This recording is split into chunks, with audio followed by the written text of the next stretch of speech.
Hello, friends. My name is Steve, and we are here today to discuss the last three chapters, 17 through 20, of the Unholy Consult. And as always, I'm here with Daniel and Katarina. We have all read the Aspect Emperor series now. But before we get started, I have some stats that I gathered over the course of our reading. So before we get started, not counting today, these are the stats from our read. So again, not counting today's episode or whichever ones we do after this, we've recorded a total of 31 episodes.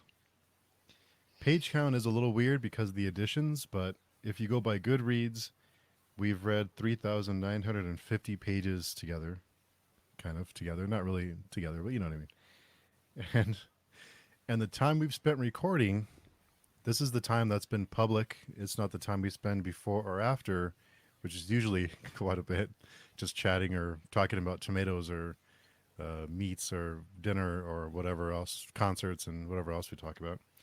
The total time we've spent recording, 47 hours and 35 minutes. Wow. So it's safe to say that we'll probably make it at least 2 days today. I think so, yeah. Oh, yeah, easily. So, wow. So if you add in the time we've spent just like talking, I'm sure we're probably closer to like 60 or 70 hours. Could be. Probably more time than I spend with my family or calling my family. Yeah. I also wanted to thank everyone who's read along with us. There's been a lot of great support, like on Reddit and on the forums. I don't want to start naming names because I know I'll forget someone, but thanks to all of you who comment and come by and nobody spoiled anything for us. That's my biggest surprise. So um, we are discussing whether we'll have like a full series discussion. We're not sure yet. I think we're going to take a little bit of a breather and then we'll let everyone know when we decide. But for right now, we'll finish off the last few chapters and then we'll decide if we'll do like a series, something fun like for the series to discuss. There's lots to talk about. So we'll see how today goes. So it's been, it's been such a fun, just a fun ride. It's weird that we're at the end. You know, I got to say, I turned the last page thinking that there was another page, and it was the appendix. Oh, And I actually looked back at that because it seems like it ends at a strange point. Like I got to the last page, and it ended up being like on the bottom of the page on this edition. So when I turn, because it goes all the way down to the bottom. So when I turn the page, it's the appendix. I was like, am I missing pages or what's going on? So, Katerina, we've talked a little bit, and Daniel, I've talked to you a little bit too. But Katerina, what are your thoughts? That's a loaded question. it is. I'll start by saying this, and I think I already mentioned it before we started recording. I bawled my eyes out in the last 50 pages. I'm not kidding. I I think it started with the moment that Kellis gets salted, and then I just cried through all the way. Everyone leaving Golgotha, and then when Nayor came on the scene and he's screaming into the whirlwind, it's just, even though I never consider I never considered that I never considered Kellis a character I actually liked. I guess I guess we spent so much time together that he kind of grew on me, maybe. And with Naor, I mean, I talked endlessly about what an important character he is for myself, at least in the first trilogy. And even though we didn't get to spend a lot of time with him in the Aspect Emperor, um, the ending really affected me, which I wasn't necessarily expecting. Like, I felt when I started these last 100 pages, I feel like basically everyone I cared about in this book was already gone, like including Sorwheel, including Proyas. So I didn't expect to be this emotional at the very end. I'm surprised.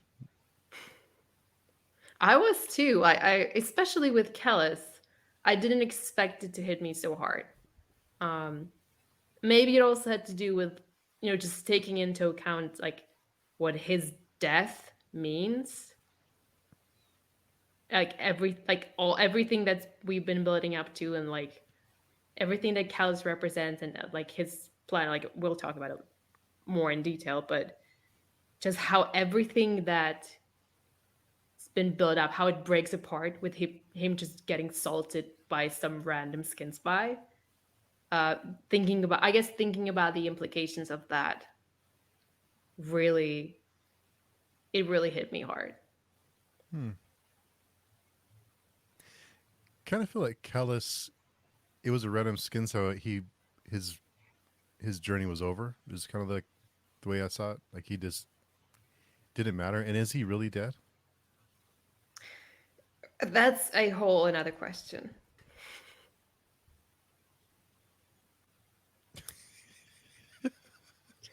You But don't have okay, to be but quiet anymore.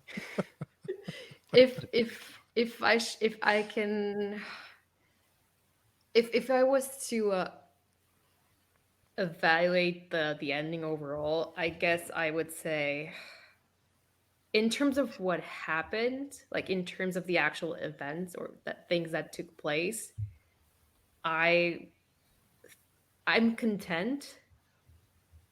But when it comes to the execution, I I guess I found it lacking. Hmm. Um, Mostly because I thought we spent too much time focusing on things, on people, and battle scenes that I did not really think were relevant to the main plot. And for like the last 200 pages that we were actually in Golgotha, I think it was maybe like 20, 30 pages that are really relevant to what this entire series has been about. Um, and I felt like that ratio, like there was just a lot of like pop around, like it's just like there was very few scenes where we got answers or some of the answers to like all the questions we've been asking, and there was just a lot of stuff that, especially for like me reading the series for the first time where I'm mostly here for the answers, it felt distracting and it felt redundant. And I said it before, like I don't enjoy it. Like the battle scenes, like sometimes I don't mind them, but I don't usually enjoy them. And I this time I especially found them just annoying and frustrating. Like I wanted to be in the golden room, and we just kept going away and then coming back for a brief moment and then going away again. So there were some, I mean, there was like the revelations we got, I find very intriguing. Um, but there was a lot of, like, for me, if it wasn't there, I wouldn't have minded at all. So let me. So okay, I thought about this too, because I'm not the biggest fan of battle scenes, but we've spent the whole series building up the greater deal. So if they went through all these things along the way, they got to the doorstep and then it just cut to Callus and the answers. Would that be kind of a bummer? I don't know. Like, do we have to have something, some like epic battle scene at the end to like as a payoff for all the buildup for the military stuff we've gotten the whole time? Because this whole thing has been about the journey and the army to Golgotha and people dying and everything that they've been through. So if we get to the doorstep with an army and then we don't have a battle, would that feel? Would you be disappointed if we didn't have anything when they got there, and just the army just marched up to the doorstep and then Kellis walked in and or what would you? Because I've kind of go back and forth with that too. Like I think we needed a battle like to kind of put an end cap on that, but I think it went on too long. The battle that we did get. I'm not saying there shouldn't have been a battle. Like, if you want to get into Golgotha, yes, there probably has to be a battle. Um, I and that's, I mean, that's a personal preference. I understand there are people who enjoy like these type of scenes more than I do, so I can easily imagine that for some people this is like the, you know, the zenith of the series. um I think it easily could have been told from the perspective of like one of the characters present. You know, like you could have seen it through Akamian's eyes or Asmanet's eyes. Even Serwa, I think that would have Hmm. sufficed. Um, but I mean, that's not how Baker does his battle scenes. So if to personal preference, it didn't have to be there at all. Like if the last like 100 pages of this book were just Kellis having conversation with the five Danyane in the Golden Room, I would have been happy.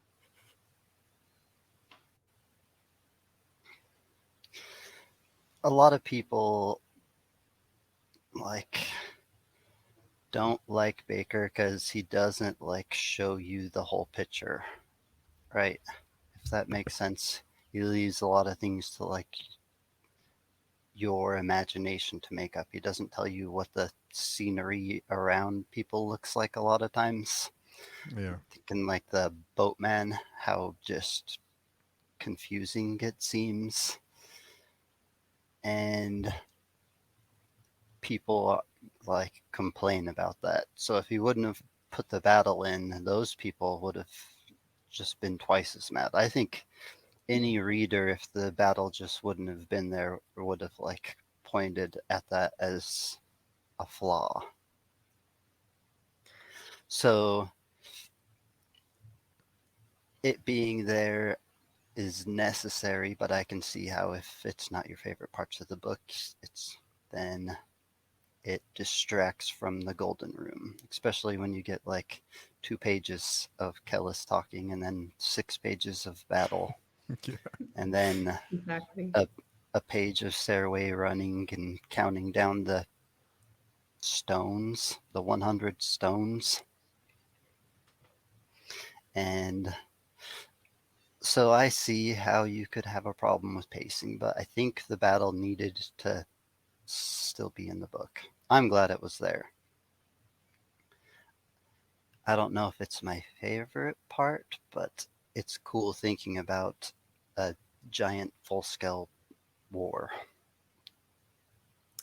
Yeah, I want to add to that. It's not necessarily that it's a battle and therefore I don't like it or don't enjoy it. It's also the fact that, and we've talked about it before, but comparing the Holy War from the first trilogy and comparing it to the Great Ordeal, I feel like they're very. I was never able to get attached to the Great Ordeal in the same way that I felt connected with the people of the Holy War. Um, because like even in the Prince of Nothing, like you get scenes, like we get a lot of battle scenes, but in the Prince of Nothing, I, for the most part, not always, for the most part, I felt like I, at least if it wasn't, like there were definitely more scenes where it was told from perspective of characters that I actually knew, like be it Proyas or maybe New York or someone else.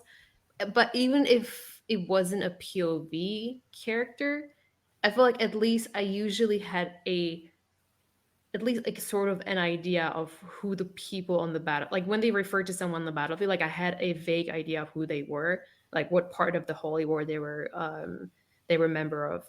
Whereas with the Greater Ordeal, like I feel we never really got to know the people that were part of it. um and also so I think also for that reason it feels less interesting because I didn't like, I wasn't really invested into any of the characters in who were doing the fighting at the very apart from Serwa. I can see that. Yeah, me too. And that the enemy never really gets a large point of view, so you never even like gain an understanding of them, partially because the reveals at the end that I guess the enemy was already overthrown. Yeah, I guess you could say that. So what were your? I mean, I spent a lot of time complaining, which I don't want to come across as too negative. Like, I still like really like the series, and even though I have a lot of criticisms, I still enjoy even the Aztec Emperor. Like, I still enjoyed it. There were like many things that I enjoyed about it. Um, what did you do? What did you two think, or like what were your impressions, Steve? Maybe let's start with your first impressions, and then Daniel can add on to that. Well, I'm not a big fan of battle scenes either. So I mean, but I kind of felt like he had to do something with that. Like he had to have some kind of payoff after all the build up for all the books.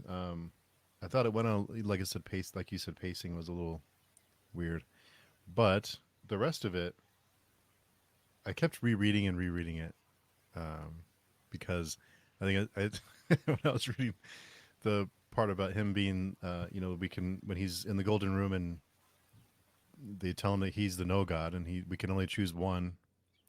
That part blew my mind. Like I would have never guessed that.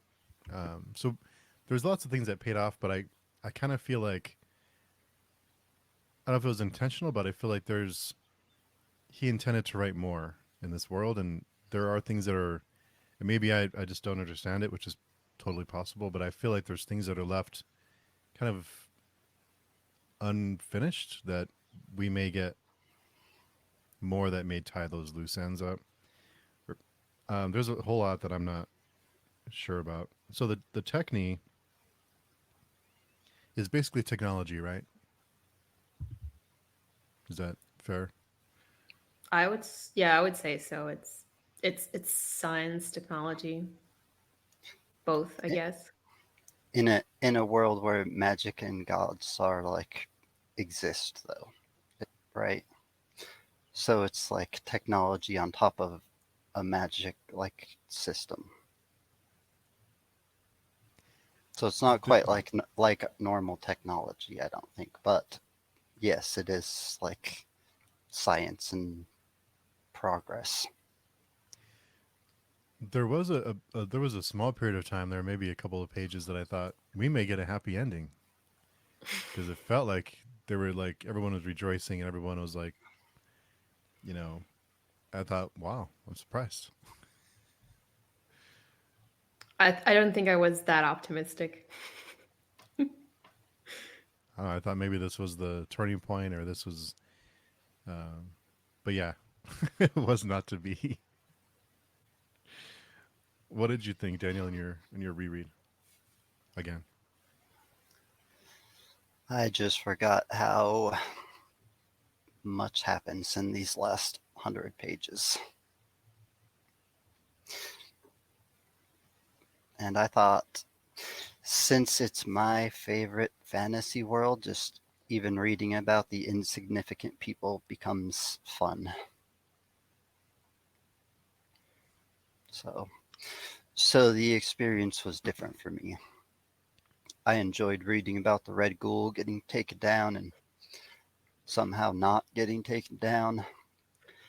I liked how the lesson from their previous, like the time the two schools fought each other, they all like hesitated and didn't end up having a big battle with the non-men who came to join them.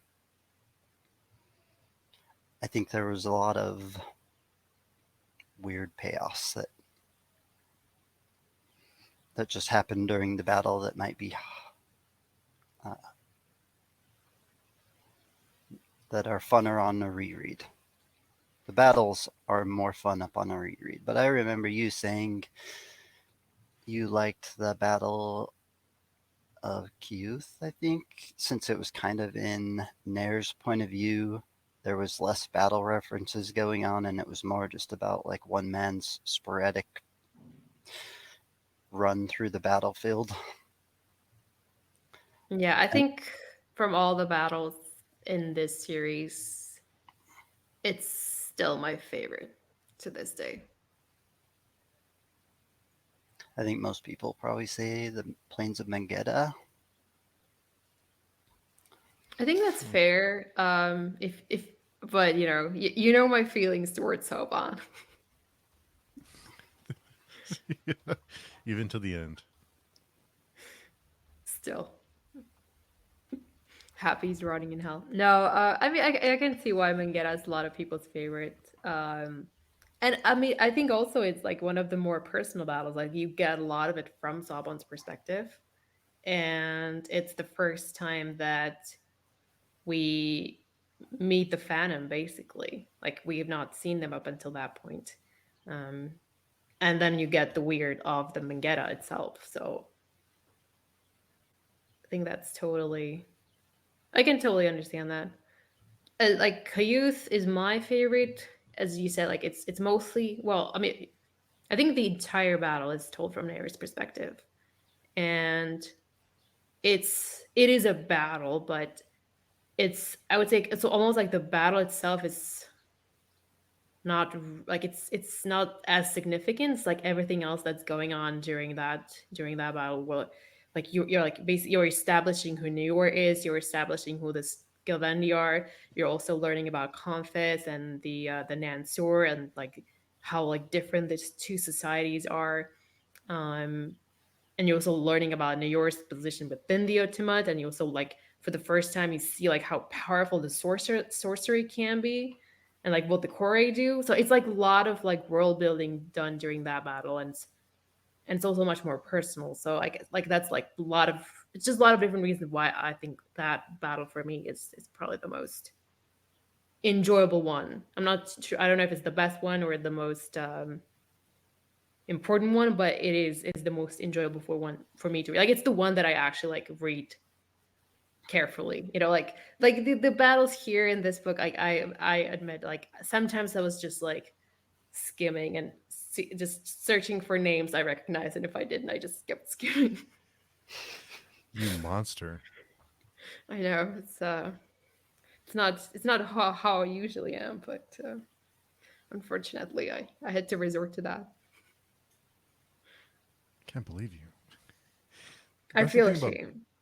that's the thing about Baker though. Like Daniel said, he'll have like a sentence or two in like these big battles that just a little reference, but it's like a callback to something else or like a payoff for something that we've been waiting for a few hundred pages for or whatever. So there's a lot in it's yeah, there's a lot in these battles that little references here and there that are sprinkled in. But I can definitely see how it gets more enjoyable if it's not your first read. Um, just I guess just knowing where it's all going, it's like it's less pressure. It gives you less pressure to just like rush towards the end, and it gives you like more time to breathe and focus on the details and enjoy the little things and like the storylines of the people that you're just meeting for the first time and on the last during the last 30 pages of the book. Yeah, I already knew about the salt and butchery. I knew That was about tough. I knew about the carapace and the four-horned brother. Yeah, I finally realized where you were always asking me if the about the Ford Horn brother and what he was I up to. I didn't I didn't too much, but I tried. okay, so the four-horned brother, since we're on the topic, That's a big topic. yes. Okay, so something I missed and that Katerina and I were talking about yesterday. Um, so Kilomis is the no god. Okay. So the four-horned brother, he was steering that the whole. He was moving the pieces in place for that to happen, For what to happen. for him to become the no god, to him to follow that path to end up to this point. If we think back on when the White Luck Warrior and Kellis had their showdown, the only reason that Kellis survived was because somehow Kelmomus startled the White Luck Warrior because he's the one thing that is invisible to the gods. So, since Kellis was not Kellis in the Golden Room, or not only Kellis, he was invisible to Kellis right up until the point that he startled him. Oh, okay. And that broke the separation between the takeover of Kellis from Majokli and himself, and that was like the second that I guess the Skin Spice needed to salt Kellis. Hmm. And Ajokli reappears somewhere, right? With Nira at the end, right? Yeah.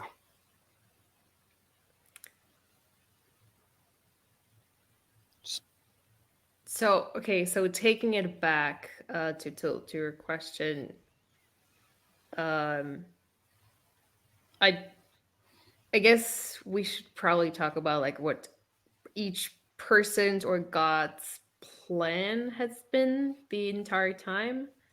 I think it's safe to say yes, like yes, that Ajokli was. I don't think Ajokli was planning for anyone to become the no god, even if just for the fact that the gods don't really perceive the no god. But what was his plan then?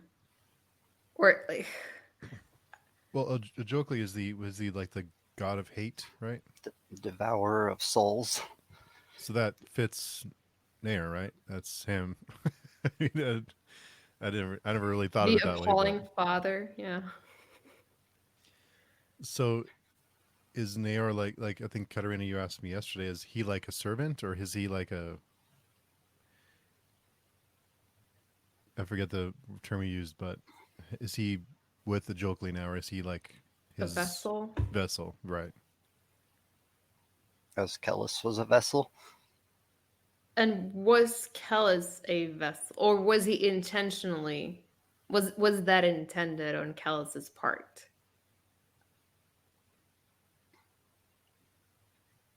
So, like, That's what's Kellis's plan up until the point where he gets salted, which I don't think was part of his plan. Um, and what was Ajokli's plan, and how do the two interact and intervene? Like, where do they come together?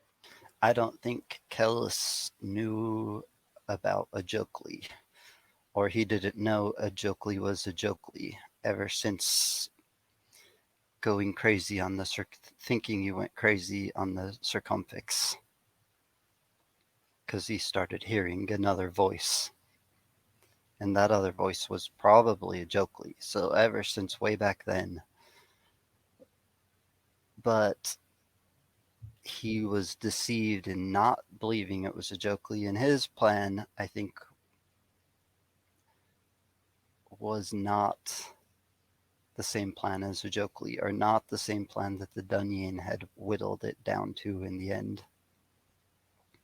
But Ajokli wants to just take over the whole world because he should be the most badass god and turn everything into his granary. All the Dunyan could be his angels. So it's on the circumflex that it all changed when you heard that second voice. So so. Can we say with certainty that it wasn't the no god that Callus heard on the circumfix? Is it I don't just Ajokli pretending that it's the no god?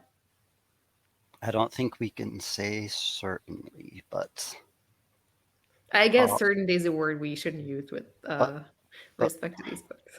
Yeah. probably.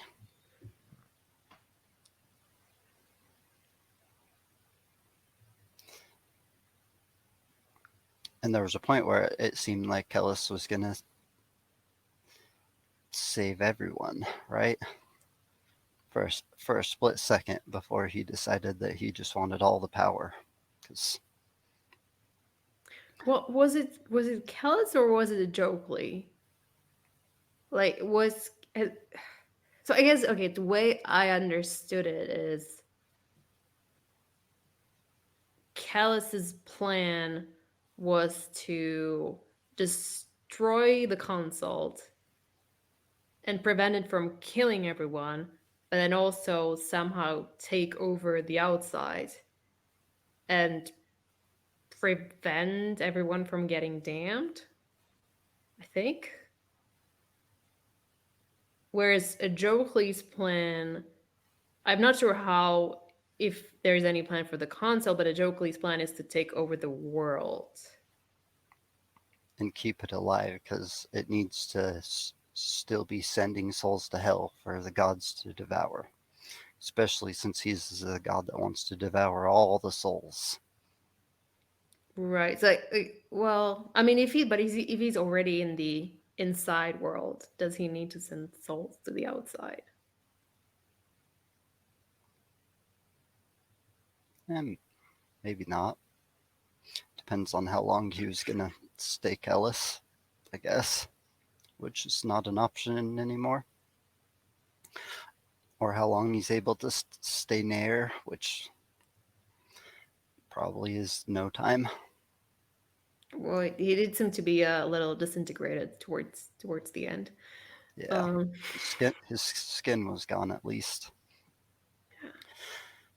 One part that was weird to me was like when Malawebi was like looking, he's like Kellis had, what did he say? It wasn't Quicksilver, but it was something like that. Like his skin, there was something wrong with it. It was hard to like see. And he also said that about the head of the decapitant. They were the two things that were like semi blurry to him, which is strange. And I haven't completely deduced why.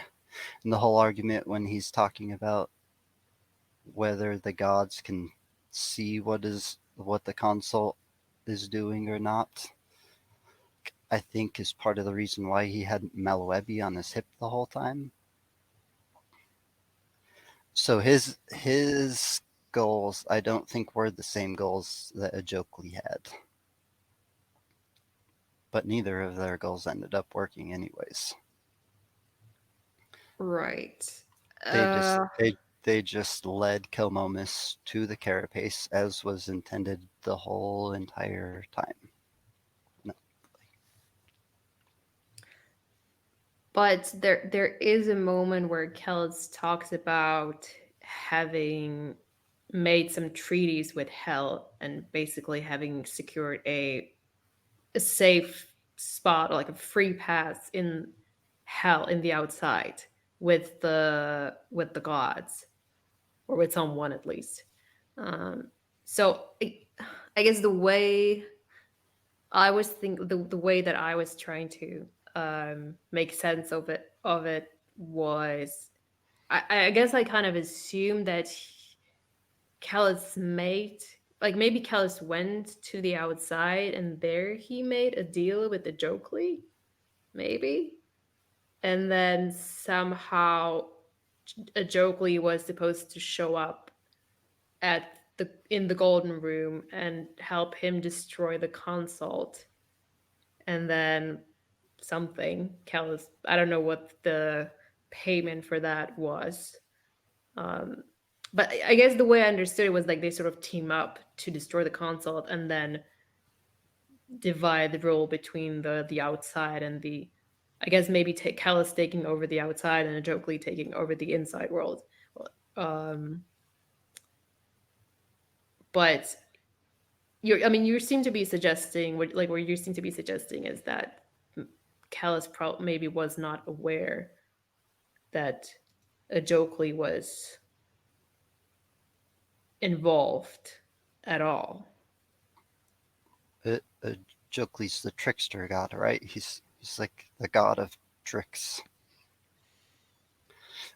So whether the trick was just the end deception or whether it was deception all along is maybe debatable. But Kellis did go and make treaties with Hell, or so he claimed. And he said What did he tell them? He Made a said deal he with the pit. mastered the Daimos while they tried to master the Techni, and he made a deal with the pit, yeah, which is that place where the guys are cutting open babies and sucking out their grease. Not a place you want to make a deal with, I wouldn't think.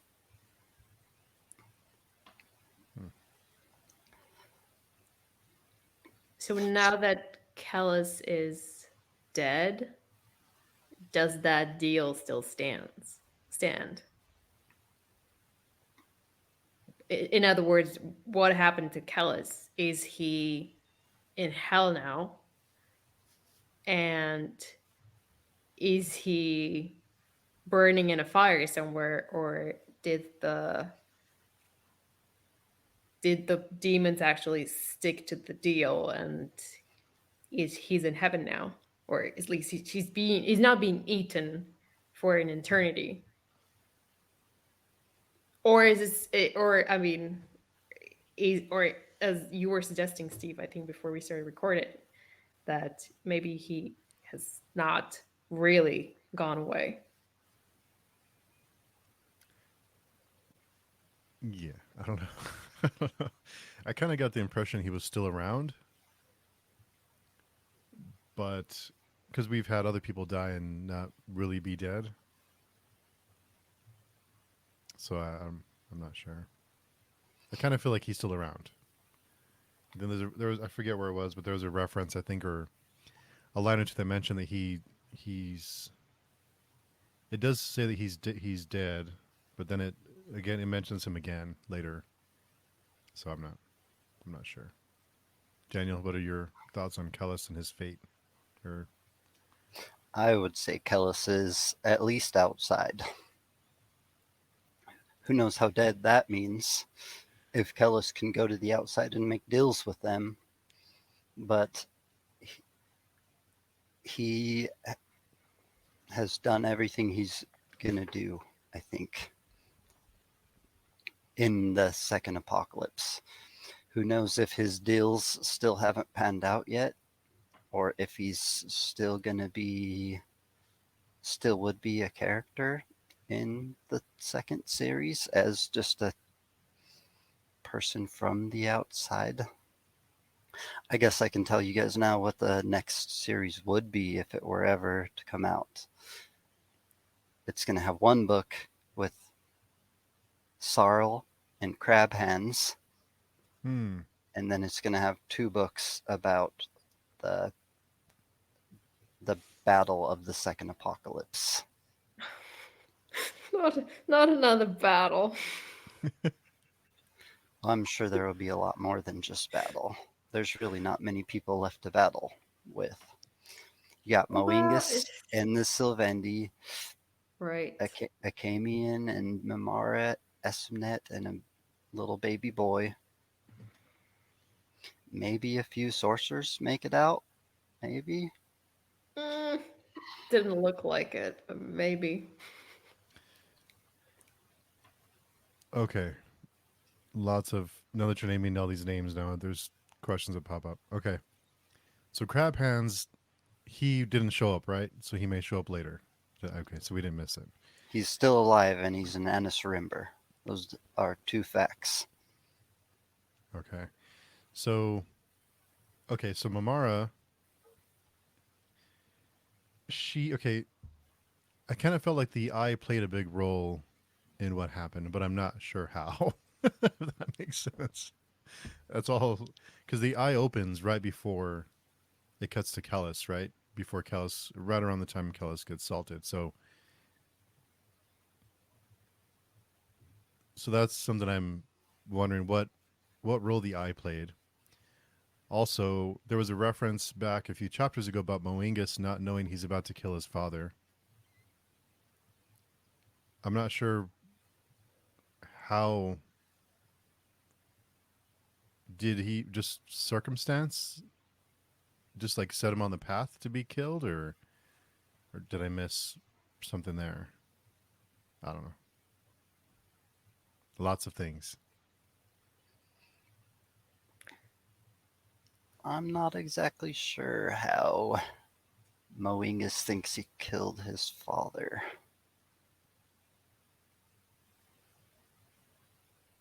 Well, they do.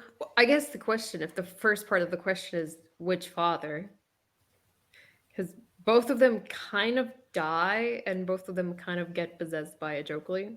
I don't know if that's a coincidence. Doesn't seem like it.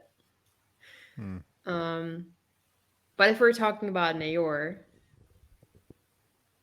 he at the very end, Moengus, he he basically like shouts at Nayor and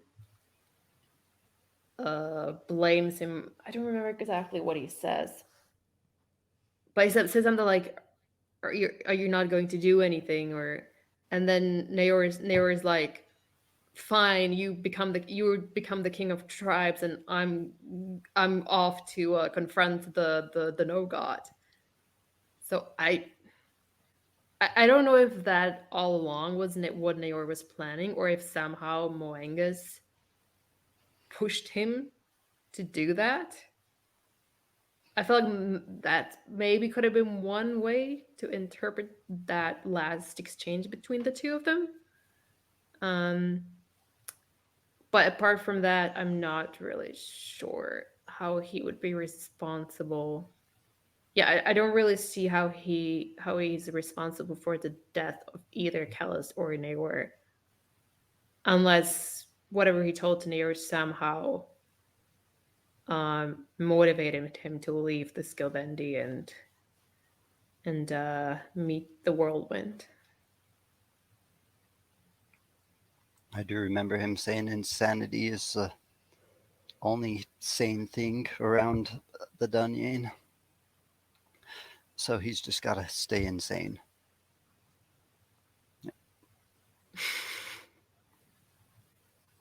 That's a mantra. Yeah. So, Katerina, you were very anxious to get into the Golden Room. What was your reaction to the Golden Room and what we discovered there? Uh, let me see if I can think back to. I guess, or I will say this. Um, Having known that the title of the next series is supposed to be the No God, I I did I guess I did sort of anticipate that the No God would be resurrected um at the end, but I certainly did not expect it to be Kelmomus. Like, if anything, I would have expected to be Kellis. And even then, I think before I read the last like 100 pages, I think, and I wasn't really having any theories, but it's like, like at the back of my mind, I was sort of thinking, I guess the journey that I saw for Kellis was more that he was like more like aspiring to a godhood, or that he was going to become something like a god, rather than I did definitely not foresee for him to become a column of salt. That's for sure. Um, I also did not. I was like, I surprised that the Junyane showed up. I didn't expect it, but I wasn't too surprised when it happened. Like, it did make kind of sense. Like, in some ways, I guess it was a little bit underwhelming because I was really expecting for Kellis to have a confrontation with the Inkroi, and I was really looking forward to learning more about the Inkroi. um, so in that sense, I maybe was a little disappointed. You you thought there were more, and they were just shrank all along, though. Well, but I mean, like yes, but no. Like they managed to do a lot of stuff just for of being like biological machines, I guess, if that's like at least vaguely accurate way to describe them. Um, I don't know. It's I mean, it's not just the Inquiry. Like it's the history. Like even just the history of the art. Like we do learn some things from the Dunyan about the Ark and about like the history, like where they came from. But it is still it's very little. So I guess I was hoping for more. Um, and but the Dunyan taking over, it does. I suppose it does make sense considering everything that we learned about the Dunyan up until that point. But it was maybe a little underwhelming.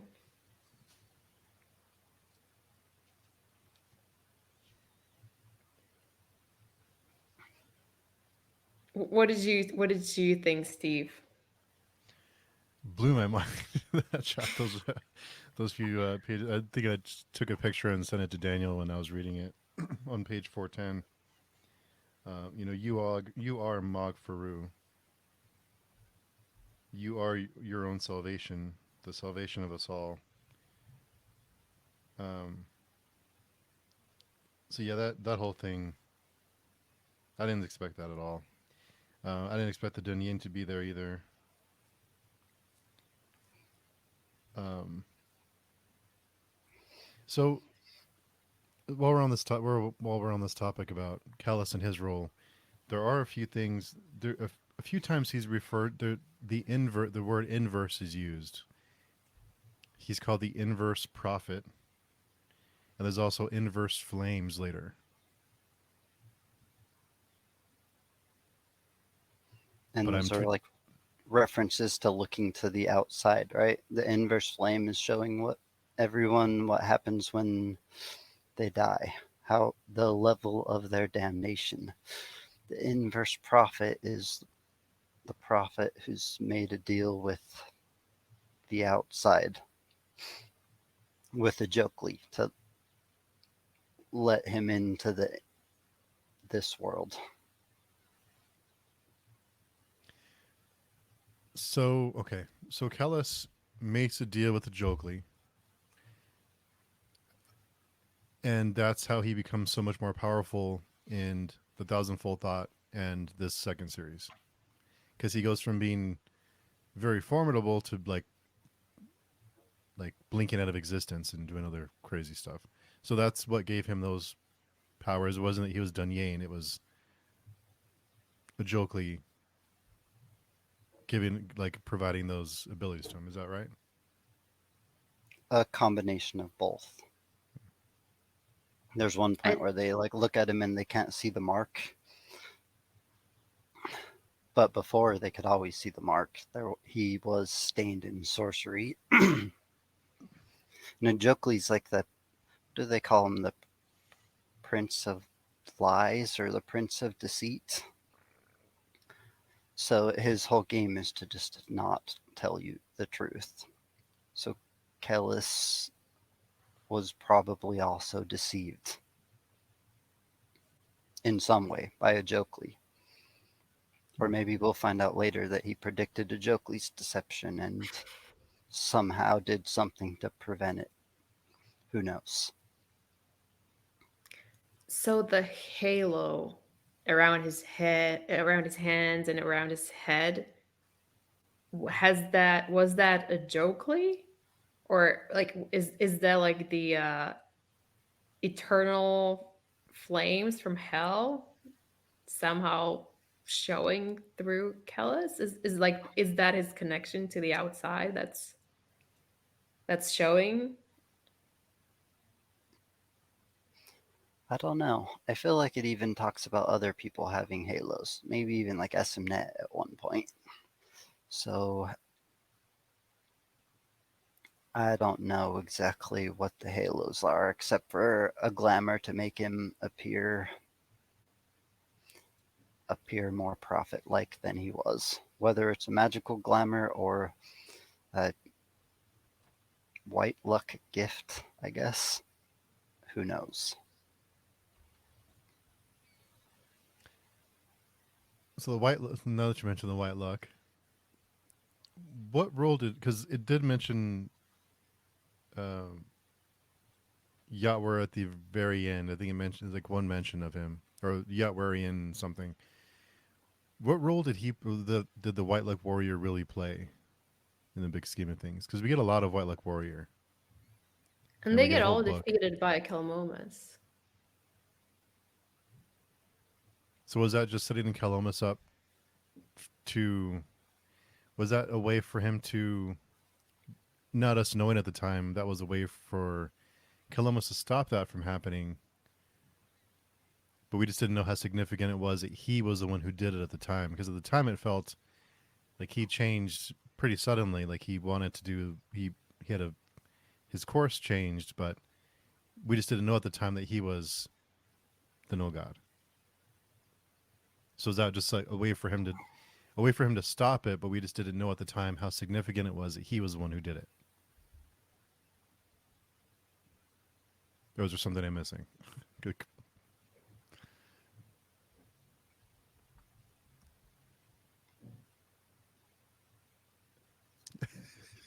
Mm, Or do we know yet? repeat the question one more time. Okay, so the White Luck Warrior, we get a whole book named after him, right? We get a lot of backstory, a lot of White Luck stuff, and Sorwheel is the, I guess, vessel, I guess you could say, or the, I forget the term that was used. He was the The Narendar. Narendar. Thank you. So Calomus during that time has a pretty big change of heart, and he recognizes that Kellis is someone that he could follow and um, ally with. He kills Sorwheel, and that's pretty much the end of the White Luck Warriors' role in the series, right? So at the time, so I think it's significant because now looking back, it's significant because Columbus was the one who did it. We just didn't know how significant it was at the time because we didn't know Columbus was destined to be the no god. Is that fair to say? The blind spot to all of the gods. The thing that messed up their plans every single time, I think. Yeah. Well, I Yeah. guess also in some way you could say that Kellis became the White Luck Warrior in the Golden Room when Ajokli possesses him, right? Like he becomes a vessel. He doesn't really he doesn't seem to have any agency besides what Ajokli Mm. wants him to do. So was he always destined to be the no god, or did it just happen that way? Who? Columbus.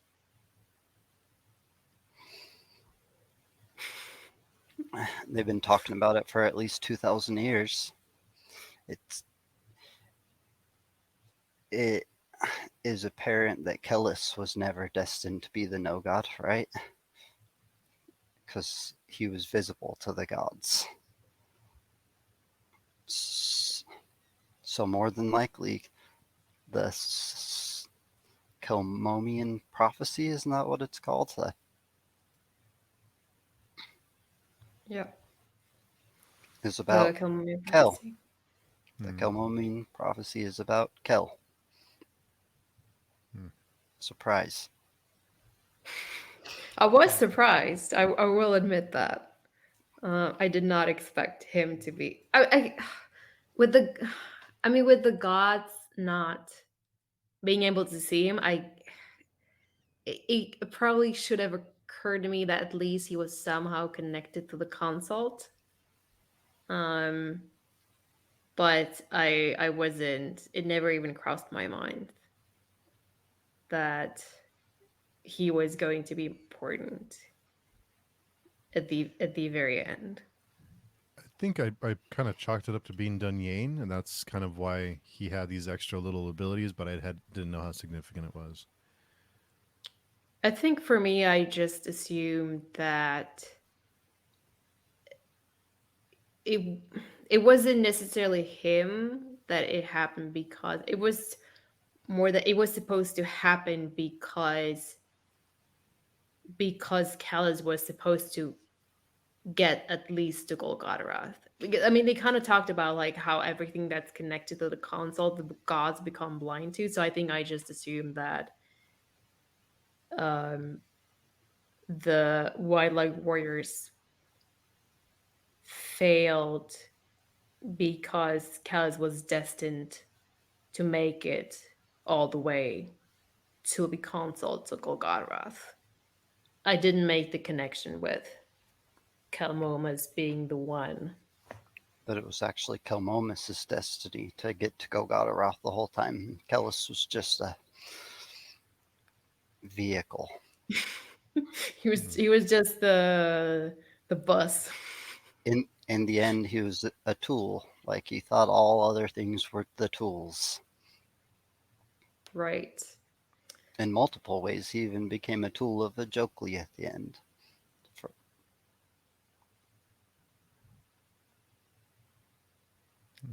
I guess one question I had it's about like about destiny and predetermination. Um the way I understood it, it's basically it's almost like this has already happened. Like the reason the gods can see Komomas is not because he will become the no god or he's not because there's something special about him, but they can't see him because he has already like become the no god in the future. Like that's I don't know if that makes sense. I So mean did the he? like, sorry, Yeah. go So ahead. no, I was just saying. So you mean did he choose to be? Is that what you're? No, I guess my question ultimately is there is there any like is has the future already been decided in this world,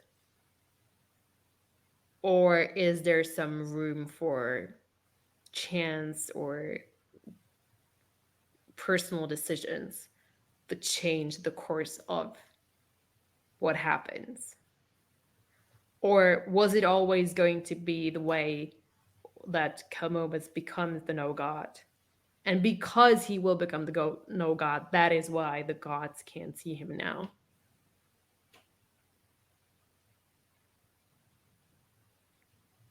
Makes sense Because to if me. Yeah. yeah My like if my my guess is the latter.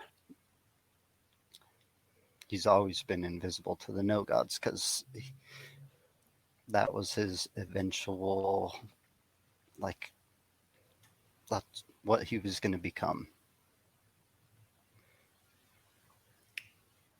I forgot what Akamian says at the very end, but Akamian even says that like he's seen all this before, Mm-hmm. and he tells everyone to run.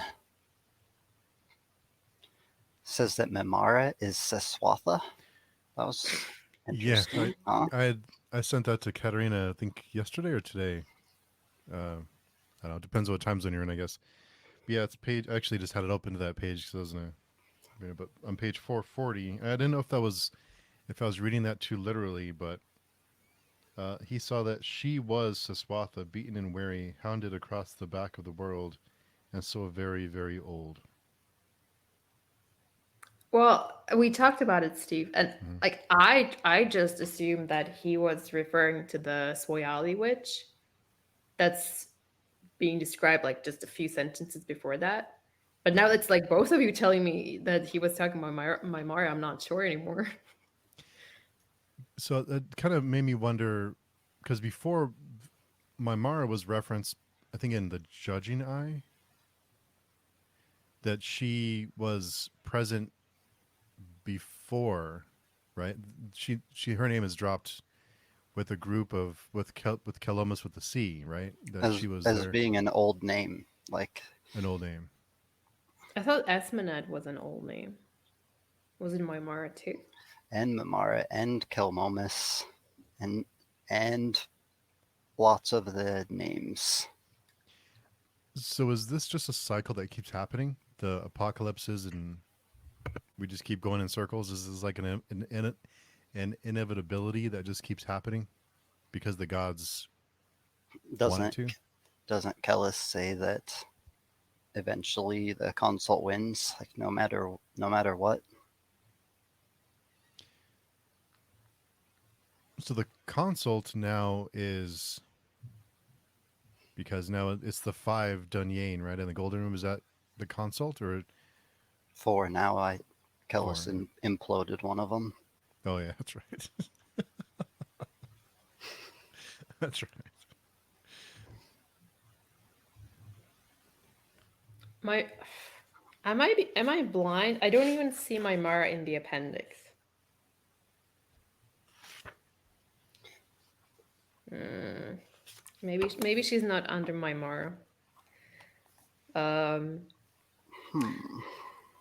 but yes, going back to the consult, I so that's also like another thing I didn't really understand.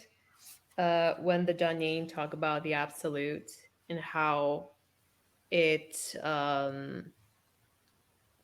like pretty much like overlaps with what the goal of the consult has been. I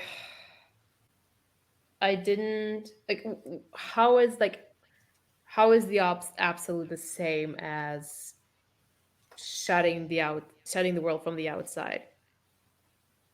How does that? Why is that so important? But for the Danyain, were you like? Can you? I don't know if Daniel maybe you can elaborate on that if you have an answer. 'Cause that's really like where I struggled the most probably with the conversations they had between the Danyain and and Kellis. Why shutting off the outside was important to the Dunyan? Like yeah, like how does it get them closer to the absolute?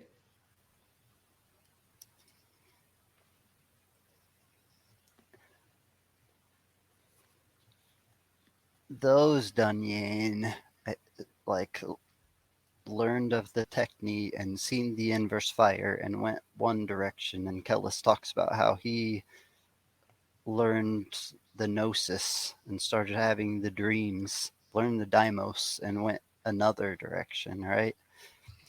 So those Dunyan decided that what what the arc was doing, because you find out that the Inquirai are just like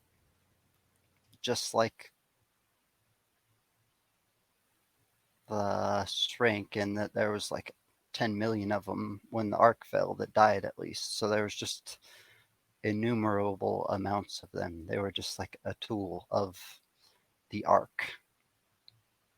Like very And sophisticated machines. and they decided that the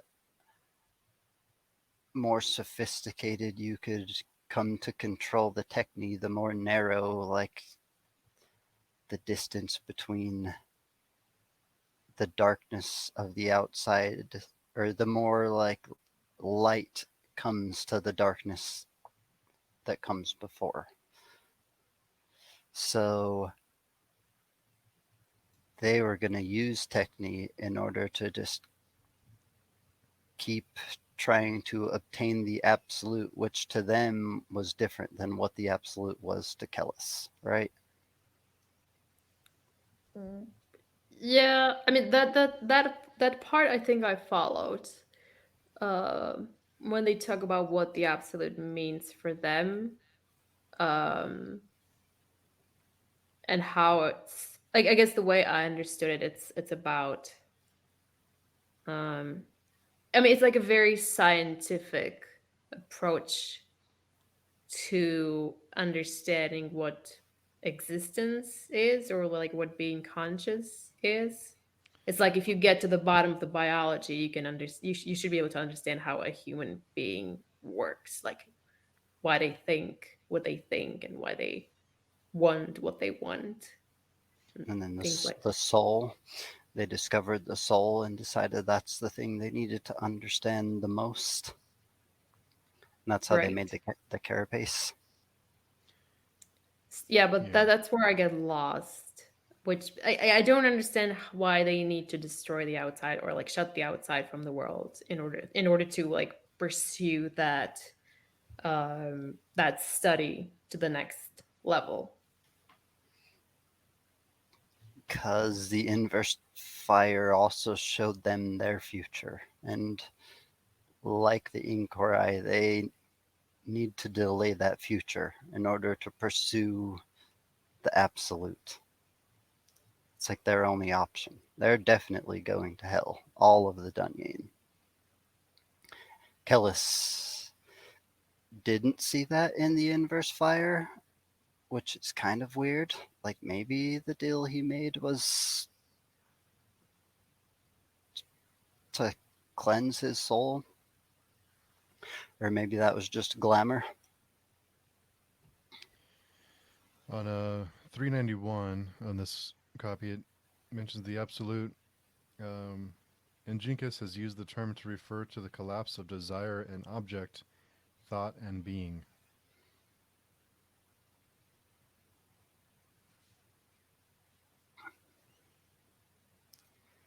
Yeah. It's, That's I maybe too philosophical for me. Kind of like a um, like like a the collapse of desire and object, thought and being. I guess more of a scientific approach and less of a belief and faith approach. Maybe. Am I on the right track? I don't know. That's what the technique was attempting to pursue. Yeah. So another question related to that. If suppose they manage to close the outside, what happens what happens to death, and what happens to, like, if you are people still going to die if they can't traverse to the outside, or like do their souls, like are they just going to keep on living, or do their bodies die but their souls just stay within the inside world? um And jump in a new body or something. A baby. that's what I'm asking, because even if the Danyane, let's say like the four Danyane that are left, like if or five if you counting the crap kid, if even if they succeeded, there's only five of them left. They, I mean, if they all die eventually, and there's no one to like continue their work, there's like no one's going to study the soul and like master the soul if they're all dead anyway. If everyone is dead, then what's the point of it regardless? I mean, it's nice that people are not burning in flames in hell for eternity, but if you're trying to attain the absolute, if that's your goal, but you only have like four people to do it, and they're all pretty like, I mean, they're not, I don't know, they may be in their what 30s through 50s maybe, I don't know, and they're pretty like they've been through a lot. Like, how long are they going to last? It's a good question. I guess they were able to restore one of the bombs from the Ark. They were able to produce a hologram of Sharistas. So maybe they could become Sharistas. They're five heads. Sharistas, five heads. And are they safe in the Golden Room with the second apocalypse? I would imagine so. That they're I don't How I don't what is the goal, or how does the no God work? Does it have an objective that it just pursue? Like, can it be controlled? I Do the think it Danin talks control it? talks about how the Ark built everything with a purpose. Like the Inkorai had like desire stamped into or their orders stamped into their soul, just like the Shrink sort of had their orders stamped into their soul. So I think whatever comes out of the carapace also might have orders from the Ark stamped into its soul. It talked about how the carapace like recreated the Ark but living, kind of, right?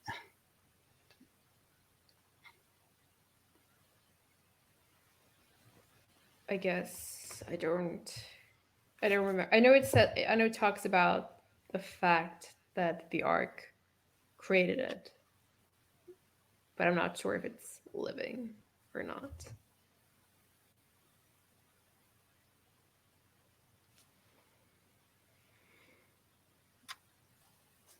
Let's see.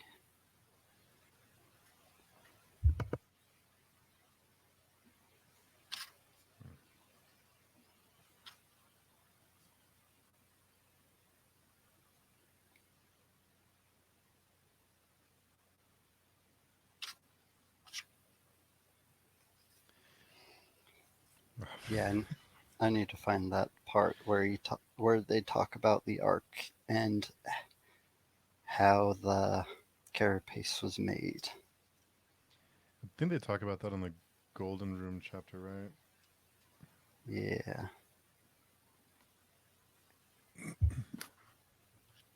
Let me see. Maybe I can find it. Well, I can talk about something else until then. Like Well, I have many more questions. Yeah. a part that's weird upon further reflection is okay, topois are like where the hell comes outside, right? Golgotha is a topoi. Um, where were the skin eaters? What was that called? Inku? Um, Killages, Yeah, Sillages. yeah, there is also a topoi. There was a point where Esmnet was talking to the Wraith, right? And the Wraith says no one's guarding the gate, as if it's waiting to like have its fate decided for it. It's stuck in some in between place, or it's able to walk freely between hell and our world because no one's guarding the gate. And then Esmnet says, "Well, I'm guarding the gate." Mara, I think Yeah, you're. my Mara. Yeah, she says, "I'm guarding the gate, and you're judged." And then it disappears somewhere. So, like, is my Mara's ability to like sew up the world between the outside and the inside, meaning to like, did she close the mountain so it's no longer a topoi? Is she capable of doing that? What might that imply for Golgotharoth or the judging eye? That's a lot of questions that did not even occur to me to ask. Yeah. Um, with respect to my Mara, I I'm it's all very confusing for me. I the connection she's supposed to have with the god of gods is I I don't know, like I guess it was real, there are the scenes where she kind of like sees herself from the outside, I guess. Um, and we sort of like they sort of she sort of delivers on the what Akamian says to her very early on, where he talks about like the children, the judging eye causing children to be stillborn. So like one of her children, one of the twins, is stillborn, but the other one is alive, which I was not sure if I wasn't sure if there was any significance to it. But like, does it maybe imply that was it the stillborn child that was responsible for her having the judging eye, and the other child was just like wasn't affected by it? Hmm. I don't know. It said that anyone who has the judging eye always has a stillborn baby.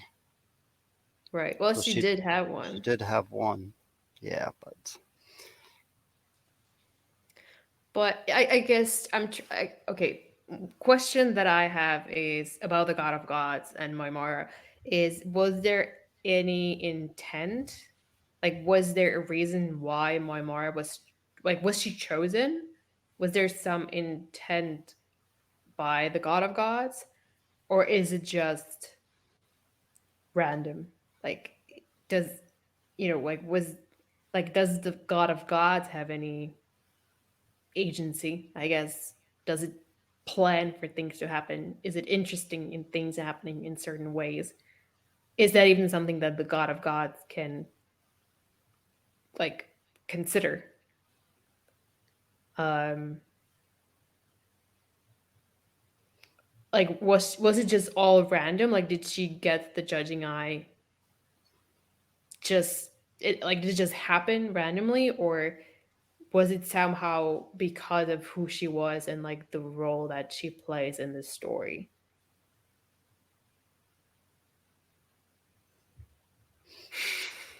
how much predetermination is there?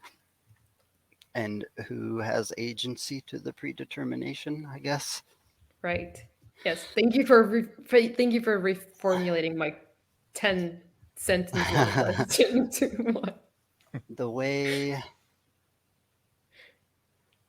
way the White Luck Warriors sees time as if everything's already happened and it's just a fraction, like all of the gods are just like a broken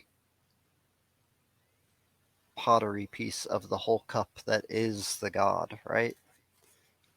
Or it's kind of said that earlier in the book. I would assume that the god of gods, also can see ahead. But this book is a lot about like blind spots. The Dunyan like remove a lot of the blind spots humans have by understanding like the way humans and like the world around them works. They still have a blind spot. They still had blind spots to magic, to all kinds of things. The fact that God was even real, just as the gods have the blind spot that is the no god. So no matter how much is revealed, we all have blind spots. Even the god of gods probably has a blind spot. Even if he can see all the way into the future, they still can't conceive the no god because it stands just outside of their field of everything. Can the God of Gods see the no God? Because I mean, Maimara, she looks at the illusion that is Kellis, well, the illusion of Kellis that is the no God, and she, unlike everyone else, she sees the sarcophagus.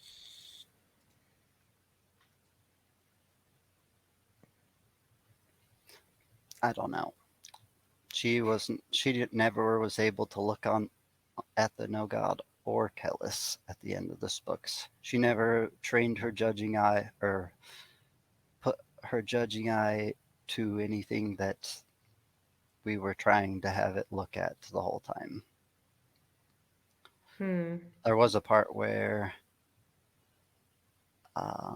Nair's walking through the whirlwind and he like just can't see. He cannot see little Kelmomus or whatever little Kelmomus is anymore. Even though he's like knows he's right next to the center of the whirlwind. Oh, I thought you did see the sarcophagus. Maybe I misread it. So death came swirling down isn't just like a fun phrase. It's like referencing the whirlwind. Is that Spiraling down? It said spiraling down even. down? Yeah. And swirling. It gave a lot of different variations to that because it also said it a lot. A lot of times they ended chapters with like, but she was already too late. They survived, but only for a time. It just kept doing that over and over again. For the carapace, on page 402 and 403,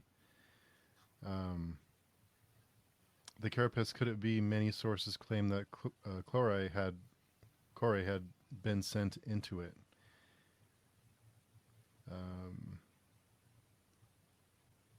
A graven plate that spontaneously lifted, then tipped to draw down one side, where a ink black polish fractured and reorganized the light of the inverse fire.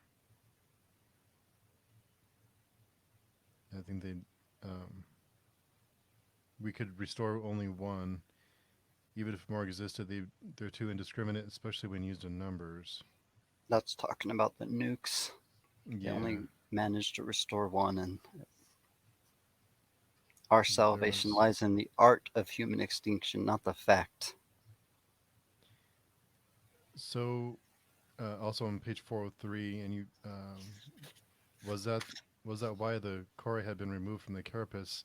For him, it seemed to Melawebi that he strangled. Okay, I found it. It says the object is a prosthesis of the ark, and prosthesis is like a new limb, kind of. Okay. Like an extension of it, right? Yeah.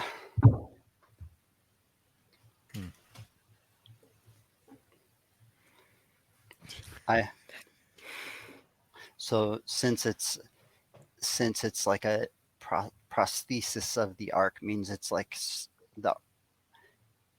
now that the no god is still living, like some extension of the ark is currently alive, and it wants to shut off the world from the outside by bringing the population down to 144,000, which it's done in other worlds and it didn't work. So who knows what makes this one different? Also, who knows what makes the Anasarimbers the only thing that can like finish the algorithm of the carapace?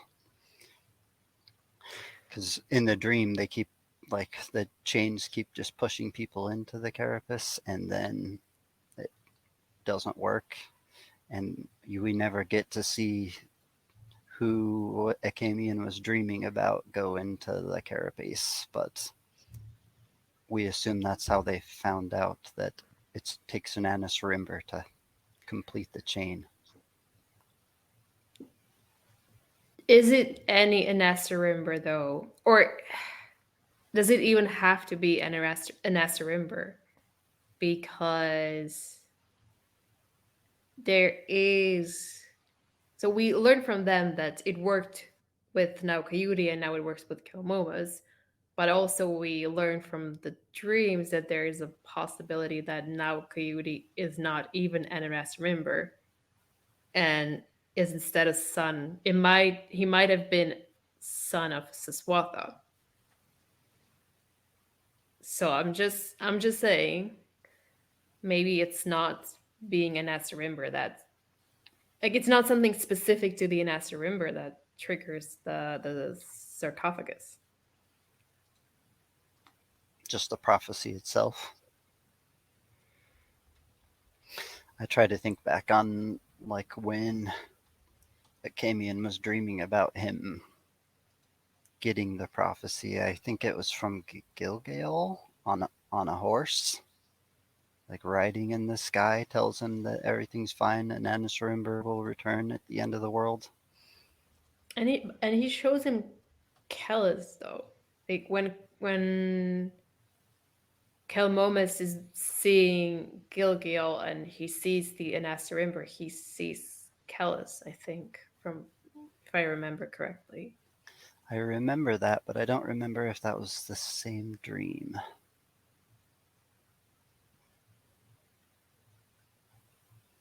Well, I mean, I guess it might be not that important, or it's just one of the things that we're never going to learn, probably. But I just wanted to throw it out there that the parentage might play or might not play a role. I think like twins are important somehow. And now Acamian's little kid is a twin, even if his other twin was dead at birth. And Right. Kelmomus was a twin, and the original Kelmomus was a twin. The other Right. spelling, the old Kelmomus. But Sarmomus wasn't stillborn. I mean, maybe you could say like mentally he wasn't Hmm. developed, or was like Well, physically maybe he was there, like he was born physically, but maybe mentally he was kind of stillborn. Maybe you could make that uh parallel. But it doesn't, I mean, it doesn't fit. Now Coyote wasn't a twin. Kelmomus was a twin. The Kelmo was with Kate. I don't know. It's, yeah, I'm not Hmm. sure. Okay. So knowing that a Jokli had a role in Callus's decision making process from his time on the circumference, did he name Calomus with the K that name on purpose? Because it is the Calomian prophecy. So did a Jokli have him name him that for that purpose? Because he was destined to fulfill that role. Maybe. I'm not sure. I mean, they named most of their kids after someone dead and famous. Serwa. Survey. Serwa. No, I mean, Coyotes is named after now Coyote. Kelmomus, yeah. Not sure about Filiopa. I don't know if there was a Filiopa in the past. What happened to Serwa?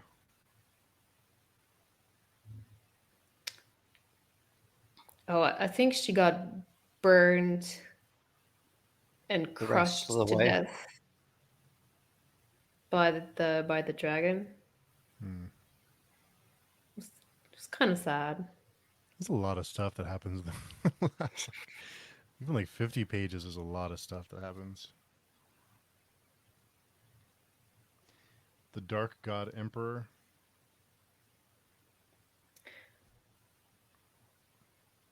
So, yeah, I did when we were talking about New York earlier.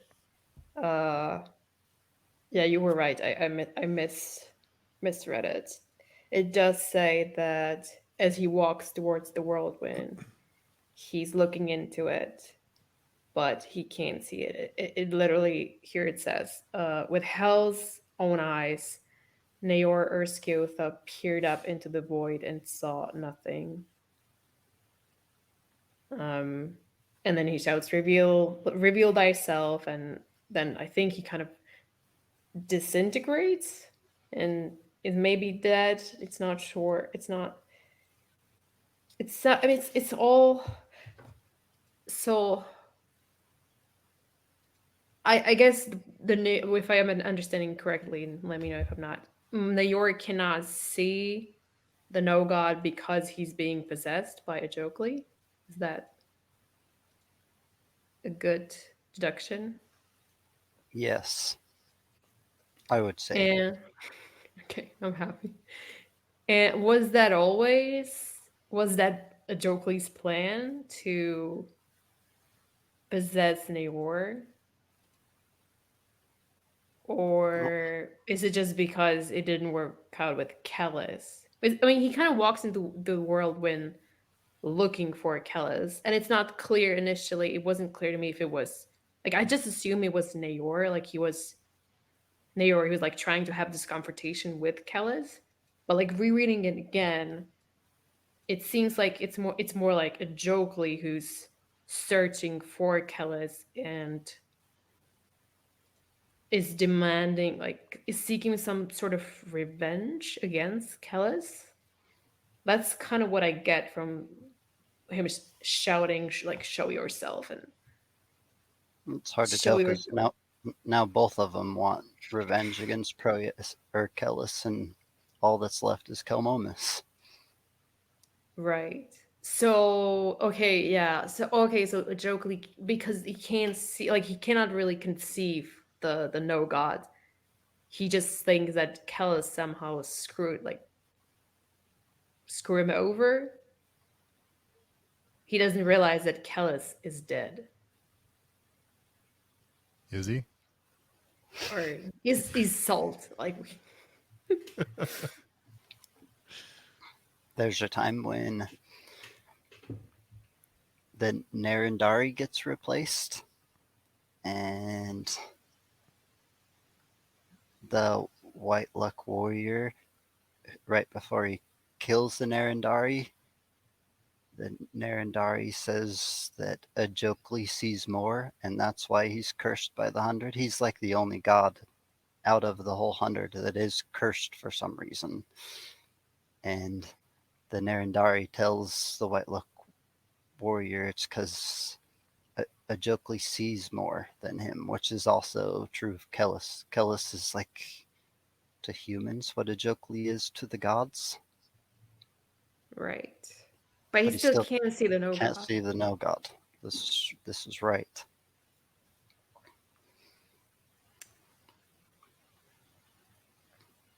And there was I think it was in the second book of the first series, Confus is talking about, he says Kellis is an veritable Ajokli, and that I need to go back and find the exact paragraph, but it appeared like he almost just called out the entire books. I didn't want to draw any attention to it because it was like probably the first mention of Ajokli in the entire series, maybe. Hmm. Yeah, I don't remember him being mentioned in The Prince of Nothing at all. So, yeah, could have been the first time. Yeah, Confus calls him and calls Kellis an Ajokli, a Hmm. prince deceiver. I think it just goes to show what a great intellect Compass is.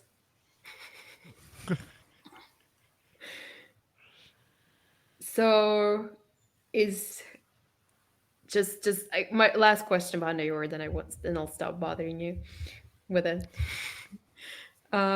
Is it is there a reason why it's Nayor that becomes the vessel for a joke? Like, is it specifically because of who Nayor is and like how much like hatred and revenge fuel what he does? Is that why Jokely is able to possess him, or is it just it could have been anyone? He just happens to be the one still in the like on the field, or and is it somehow related to him? Like sort of, it seemed like he was like like he was just like disintegrating, like he was like becoming hell basically walking. Like the swazans were like smoking already when he was killing Proyas, and it just seems to be getting worse as he was approaching Golgotha. So why Nayor? Why did it have to be Nayor? I don't know that it had to be. Maybe it was always going to be, though. Hmm. And It, is he dead? Or is Nayor dead? And is what if in case and if he is, what happened to Joe? Because I assume he needs like he cannot just walk in the inside world. Like I assume he needs a vessel or like someone to carry him around. Um, and if Nayor is not dead, has he like become the embodiment of a Jokli in this world?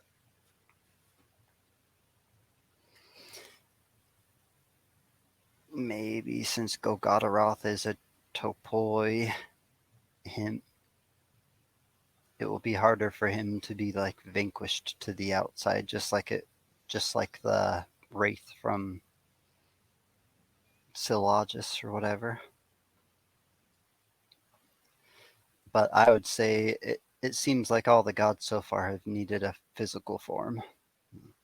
And Nair is in the process of having his physical form be unwound into the whirlwind. And now the whirlwind is just like has 10,000 core spinning in it. It's not good for mankind. The whole core horde is now just a part of the whirlwind. Right. Yeah, that did not occur to me. It talks about like a lot of the wizards at the end getting like salted to the pith from just core that just went right through them and kept spinning. Right. Yeah, it does. Yeah, I remember it does talk about it. I think it was like Strength were like passing each other the quarry or something I from think the it's back to the front.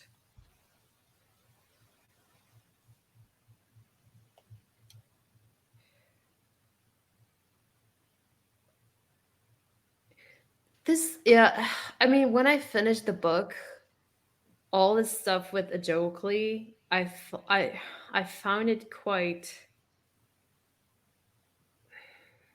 frustrating, I guess. Um because I suppose I felt like it wasn't really set up enough. I'm not saying like it should have been clear from the beginning, but I felt like they maybe could have been like a little bit more hints so that because like when I first read, I was like what? Like Ajokli's here? Like I did not expect it at all. And like yeah, like when we talk about it now, like there were some hints, but I still kind of feel like they were very, very little. Like I'm not sure you. I wonder if it would be possible for anyone to piece it together just from the clues we got along the way. I felt like Ajokli was like very like underplayed. It was like all the other gods that they were always mentioned. Ajokli was. I never got the sense that he was going to be important at all. I was tricked, is what I'm saying. yeah. Yeah. It's not a complaint. Like the more I think about it, the more okay I'm with it. But I feel like maybe there could have been a little bit more setup because it's for me it was so unexpected that but it wasn't like oh man I should have seen it coming. It was like is that what's been happening the whole time? It was more like confusion, and I wasn't. It was like hard to believe that it was a Jokely the whole time that's been behind everything.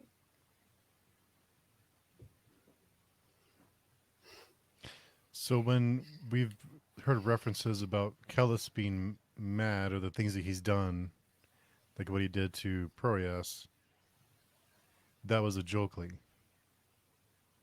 So Kellis wasn't mad; he was just a puppet on a string. Like, I wouldn't absolve him too early. No, not giving him a pass, but those things were because it's referent because we've talked about him being. Is he has he lost his mind? Because it's referenced a few times that he went mad. I think even in the what's come before sections, I think it's referenced that he went mad, but that was just a jokely.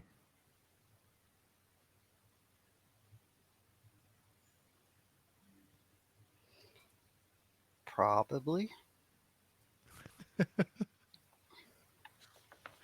Probably in the end it was just a jokely, even if he thinks it was someone else. Hmm. Or if he thought he made a deal directly with a jokely and that somehow a jokely was going to keep his end of the bargain.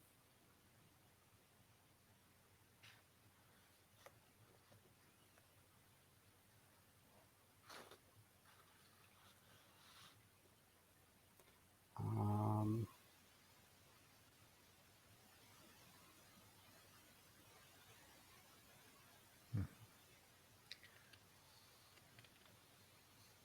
There is also like we've talked about the absolute a few times already, but there is at least two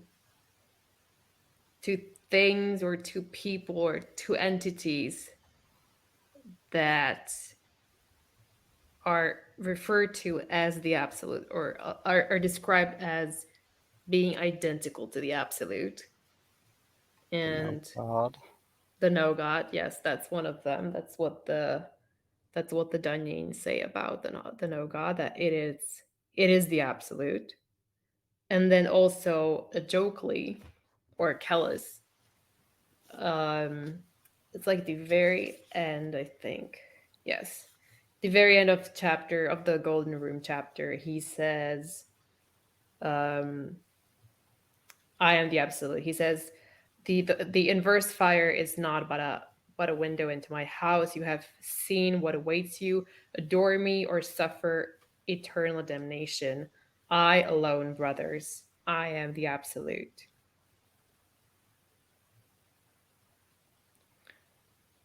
So my question is, how does this all fit together? I guess are they talking about the same absolute, or are they? Is it just they use the same term to describe different things? And second question, if the no God is the absolute, or it's described as the absolute by the Danyin, and it's the Danyin seek to become the absolute, why do they just become the no God? Because they know they can't. It Okay, takes it takes Anasarimber to become the no god. They at least know that. They didn't know that it was already chosen and it was Kilmomus all along. They thought they were getting Anasarimber there to fulfill his destiny. He had already made a deal with the Jokely where he was going to rule the world. Well, Jokely got all the souls and got revenge on all the other gods who cursed him.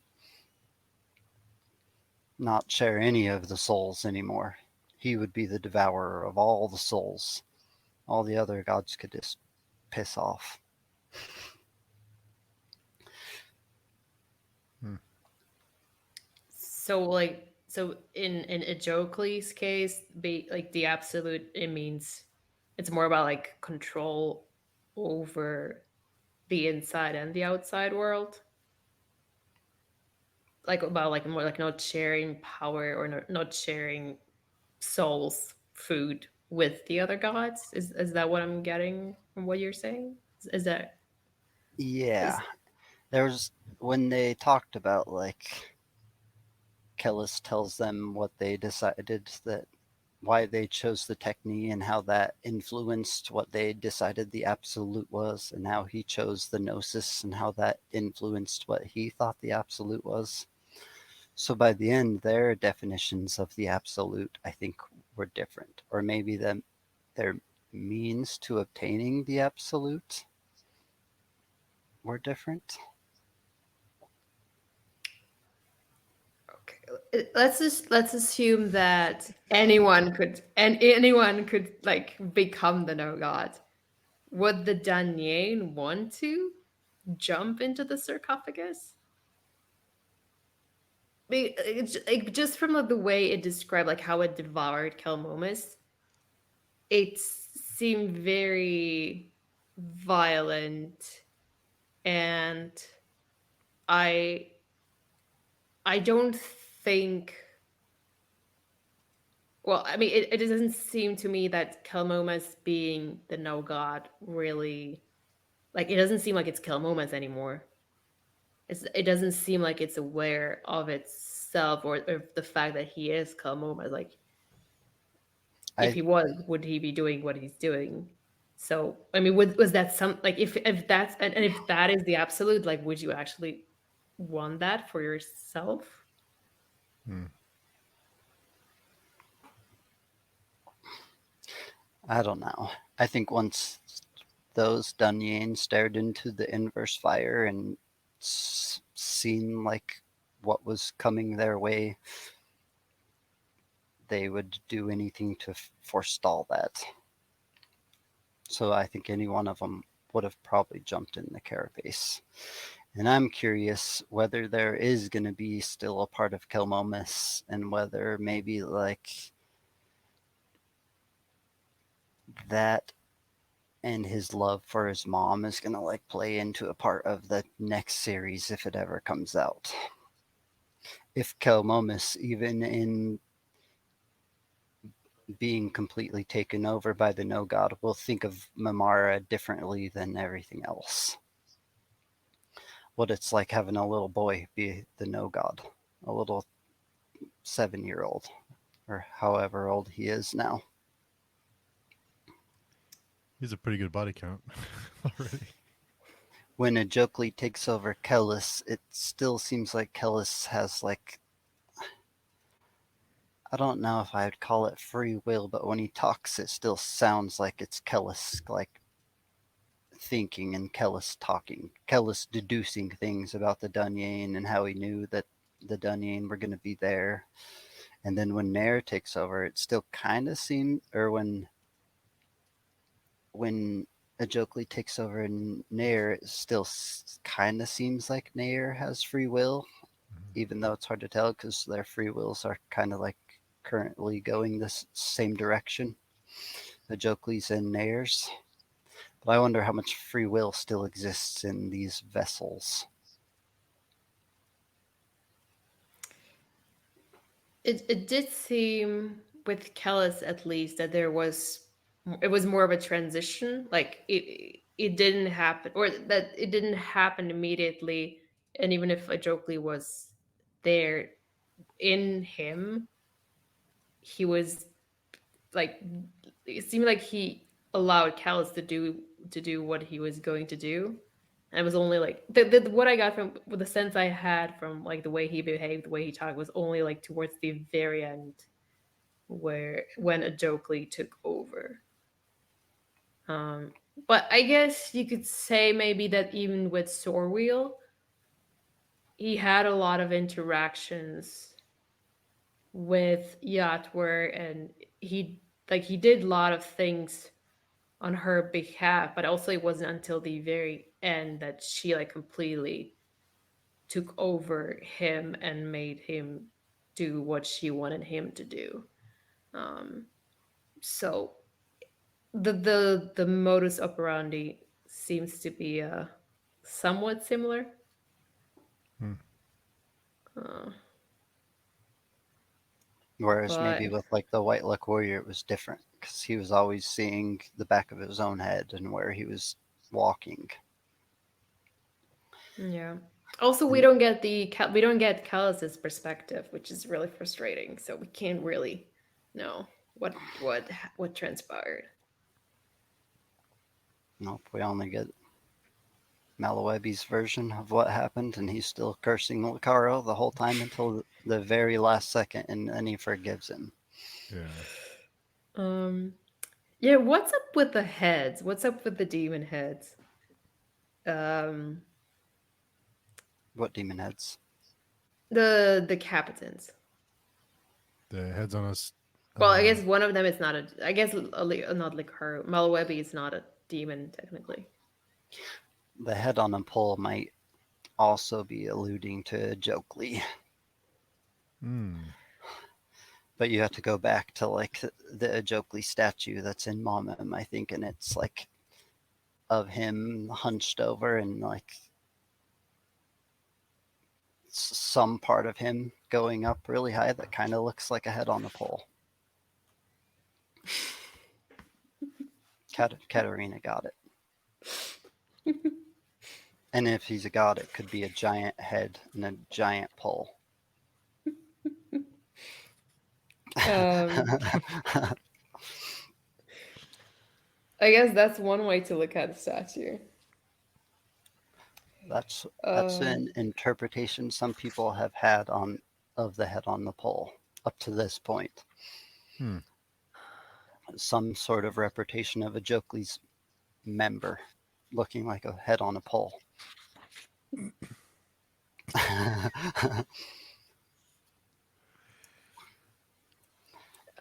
Yeah, well, but there's the I mean the head on the pole.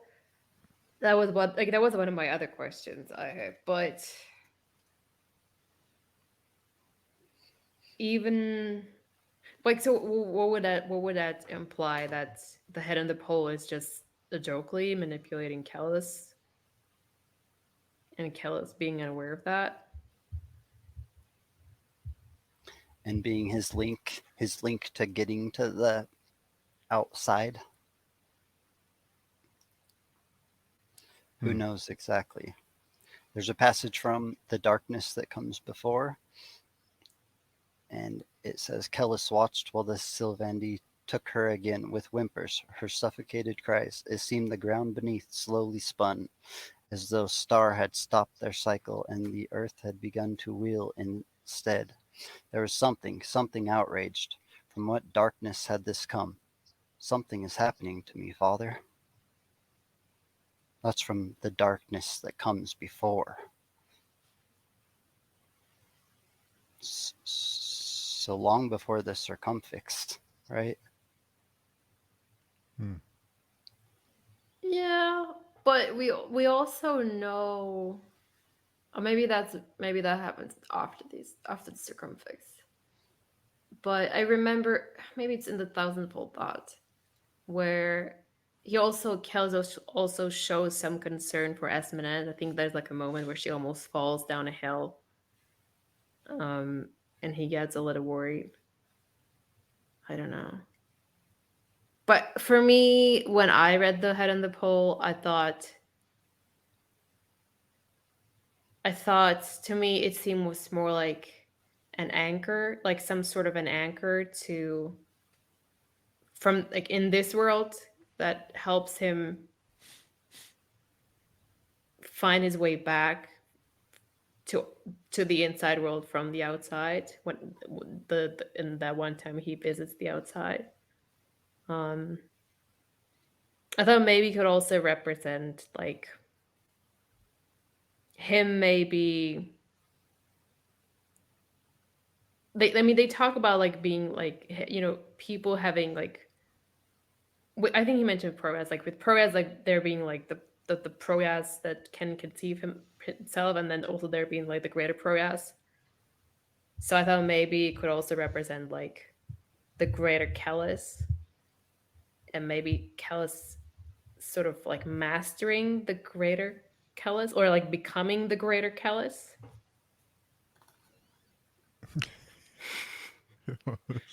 I feel like Proteus is the only other one that sees. I don't know if he sees the head on the pole, but he's the only one.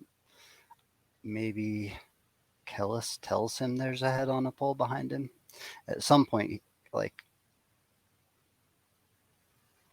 for some reason, it comes up in a conversation between them when he's breaking him down. Right. I don't know if Kellis mentions it to Proez, but It I was do remember he during the he rape. at least thinks about it. Oh, It was during the rape, like at the exact moment it happened. I don't remember exactly what the reference to that on the pole was, though. Hmm. I guess I can take a few weeks to gather notes and go back and find all the proper quotes. We can come back with a big group of people and try to answer these questions. can probably write an essay But a few. just about that. Yeah. Uh, there's still a lot, but What about all the maybe questions you guys had last week? Did most of those questions get resolved? Or I do don't you guys remember what just have questions I. you guys just have more questions now? New No, questions. well, I think the biggest question was what was in the golden room, right? That was like the Yeah. biggest thing. We know that now. Um, what other questions do we have from last week? I There's a don't part where I remember. talked about the spear that Kellis used, and it like fell over the edge, and there was a what was the words it used to describe it? Some saw the spear topple out into the void, attached to some kind of metallic coffer, meaning it was like plugged in. That's why that it wasn't a portable one. It was it had an electric plug, and since that's a foreign concept, it's just like a metal coffer. So yeah, they're probably if you don't have a place to plug it in, it's probably useless. So I guess it's safe to assume that they're not taking down the new no god with it. Oh, but the Heron spear is portable, and But we it's don't know where it is. still somewhere currently. I I don't know if I talked about it last week, but I think over the course of the series, I think several times I questioned the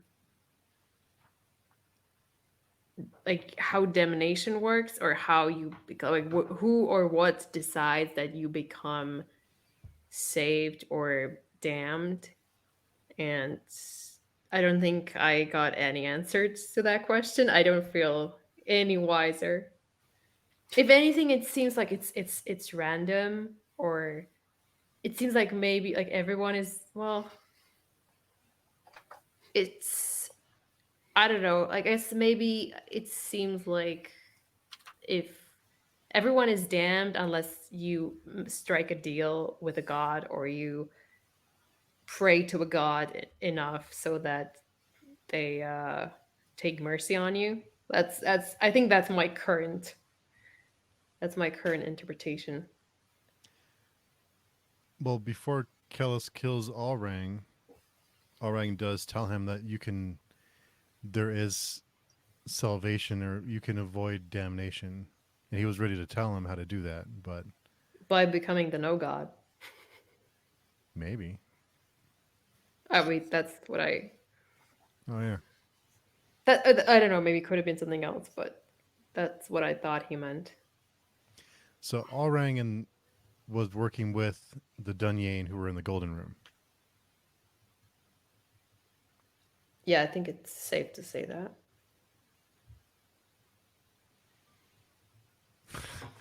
lots I'm lots of trying. stuff. There's a part where it talks about like what causes damnation and like if truth can be rewritten or if maybe like the tusk is actually real. If you just follow the words of the tusk, then you're saved. But we might find out later that the tusk is. I thought the Inquiry wrote the Tusk. How did you know that? I think From the book I comes think it before, right? uh No, someone mentioned it, I think. Wasn't Oh, it? Was it maybe in the in Asterabinth? Or yeah, I feel like someone mentioned it in one of these books. Maybe if we read the two short stories, we'll get a little bit of information about the origination of the tusk. Okay. Was so there are like a there? giant mammoth? I want to see some mammoths.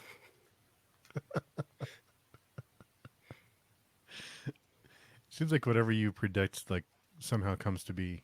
So strange. The bomb, the earthquake. What else have you predicted? You predicted a few things. Yeah, but I was wrong about a lot of the stuff. So is it safe to I say? I I, I said Proyas was going to live. That did not end up being the case. Yeah, I thought everyone was gonna die, which isn't really the case. I mean, a lot of people died, and a lot more people are going to die. You know, I know this is an unpopular opinion, but I was rooting for Akamian to All die. right, a comment to die. The only one you were rooting for doesn't die in the end. I That's know, hardcore. I Everyone know. else Why? died. Why did you want him? Like, did you want him dead, or did you think that his death was going to do something good I thought for the his death world? would be a like I felt like his story was done. Like he's, but maybe there's plans for him in the other books that may never be written.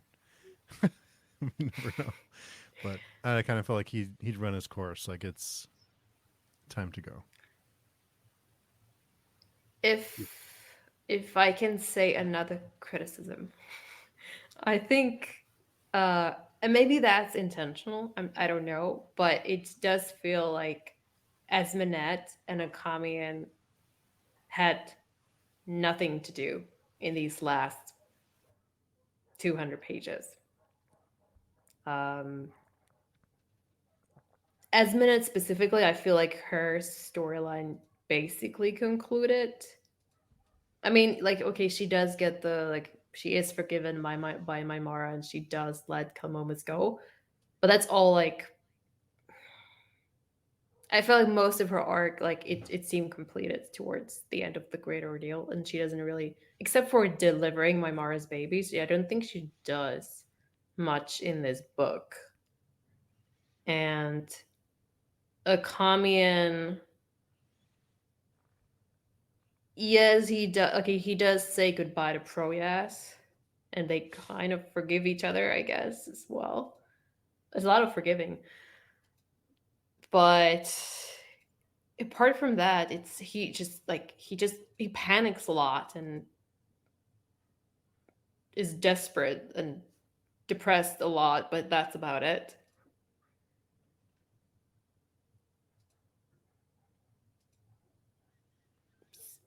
Just, Yeah, it's like, yes, I understand why they had to be there. It's all like coming together. Everyone has to reach Golgotha, but at the same time, they don't really have much to do there at the very end. I think I kind of felt like Espinette was going to have a bigger role because she did say when Mara forgave her and told her that she's forgiven, Espinette said something like, "No, I'm not. There's something I have to do," or kind of like she had another role to play. And I kind of felt like she didn't really have a whole lot more to do except deliver The Mara's baby, baby. Which which I guess that's a big deal, but you know, it's I don't know. It's like you had this entire arc with the prostitute becoming the most powerful woman in on the continent, and then in the last book she's just a midwife. midwives everywhere are coming for you, Katerina. I'm not saying that's not important, but You I know. mean, we're talking So. about like the Also, apocalypse. I don't Like think, but also not a very good one. I would say. yeah,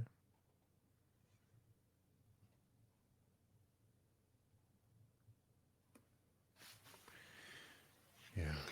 1 out of 2, and at the end of the world's pretty good for a midwife. I don't think, but it is true they did play less of a role and more as witnesses, I guess, kind of. What could Esmnet have done though? She's got no magic, no army. Her empire's gone. All she really wants is Mamara, because that's like she realized is her only real daughter. I was hoping her and Kellis would have one more interaction at least, something. Or her and a commune, you know. Like they sort of, I mean, they leave a lot of things that we kind of talked about it. Like they leave a lot of things unsaid when they get reunited. So I would have assumed that maybe at least they have a conversation at, at the very end. But it's fine. Like I don't, in some way, like I don't mind it. Like it's even like maybe refreshing that, yeah, like sometimes on a battlefield, if you're an untrained woman who's spent her entire life either being prostitute or an empress who has like thousands of servants who do things for her, then yeah, you're very much useless during a battle, and that's fine. I is do you have any prediction? I mean, not predictions because we're never probably going to find out. But what do you think happens to or with Akamian and Mymara and Esmanet? Have they made it out of Golgotha? Are they going to survive and keep on fighting? What happened to Mymara? She seemed like she's lost a lot of blood when they describe her. I think all four of them will live somehow. I don't know how, but everyone else is dead. They somehow survive. I kind of felt like Baker has like a sore spot for them. Like they get away with, like they survive a lot of shit. Like they really shouldn't. But I don't know.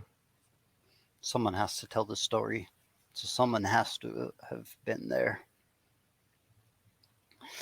I don't see very much of R. Scott Baker in Acamian, Mm, but not like I see like George R. R. Martin and Tyrion. I don't know. I mean, they're both scholars, scholars of history and philosophy. Maybe they overthink stuff just a little bit. I mean, I don't know R. Scott Baker personally, so it's hard to make a judgment of his character. Um, I hope it's not. Yeah, I hope maybe let's hope it's not too similar to the commune. He doesn't necessarily have a great track record when it comes to women and leaving them and coming back for them. yeah. One thing I decided could be like, couldn't the No God just like sit at Golgotha for 100 years, and then everyone's dead? Isn't that what would happen? Because Am I wrong? it does mention the death of the womb, or what does it mention? Death of birth, yeah, birth. a womb plague. When the No God is walking the earth, there's no babies born. So Mimara had the last human, Oh, maybe, okay. Well, but that's true. Yeah, I mean, yeah. I mean, is it the entire world, or is it maybe like the further away you are from the no god, the maybe less impacted you are, or is it everywhere that it just ta- took? I think there's like a point of view from Mom and where everyone like feels the No God coming onto the earth, and they just know that there's no more babies being born. And Okay. that's as far away as you can get, I'd say. Yeah, I really thought the two babies from Amara would be like Adam and Eve kind of thing. but it would be Up an until incest. yeah, Not necessarily an issue. Yeah, that's a fantasy, not even fantasy. That's like an England king and queen thing. That's just a king and queen thing. Incest.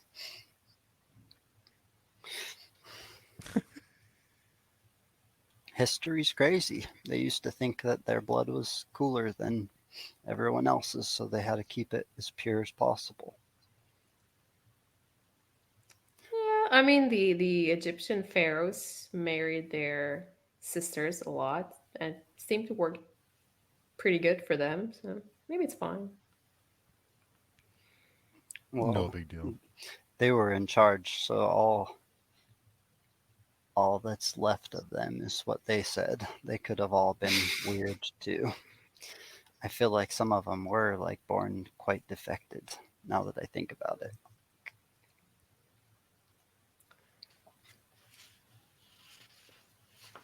I'm trying to find the part where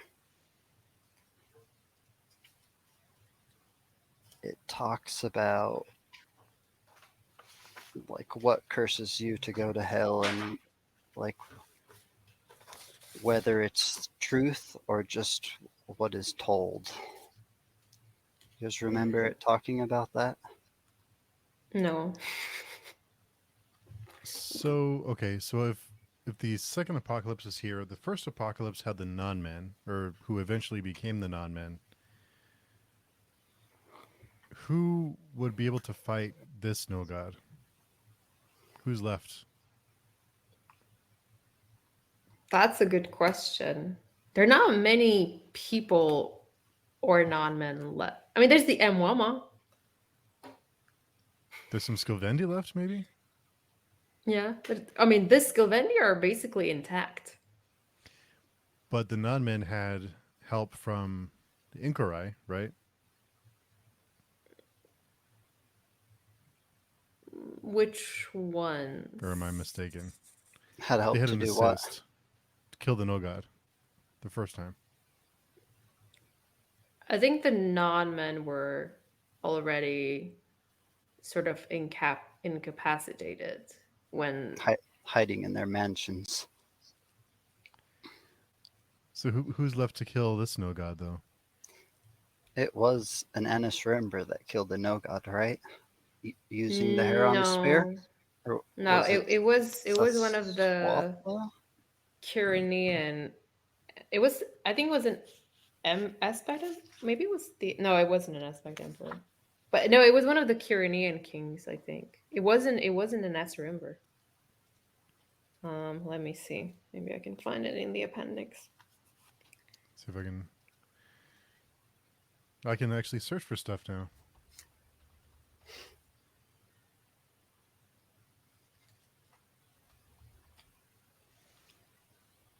Maybe is there a first apocalypse?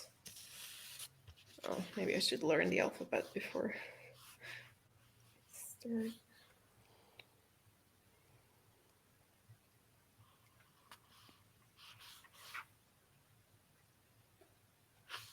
This wiki is a little.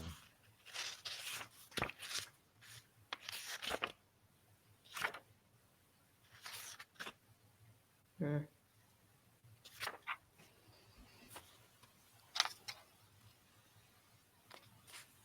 Maybe Moingus will be the Okay, one to kill. I got it. It reappeared in 2154 in the possession of Anaxophus the Fifth, High King of Kyrenius, who used it to slay the no god at the Battle of Mangetta. For centuries, it resided in Kene, a treasured possession of the Aspect Emperors, only to be lost once again when the Skilvendi sacked Sene in 3351.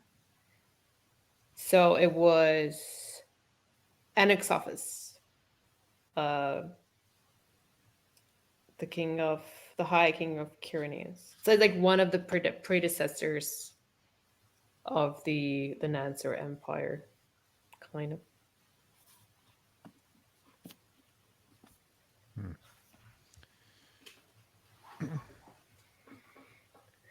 But I mean, you're assuming that the second apocalypse will be unsuccessful, which I was thinking about how cyclical the history actually is in this world. Because I guess we tend to assume because there was the first apocalypse, and then there's the second one that they're going to follow the same pattern, and maybe there is like a second apocalypse Swatha and a second apocalypse Exophaphus, whatever his name was. Um, but maybe not. I mean, if like why do we assume that the history is going to repeat itself? Maybe no one is going to be strong enough to fight the No God, and this is the end. Moingus, maybe?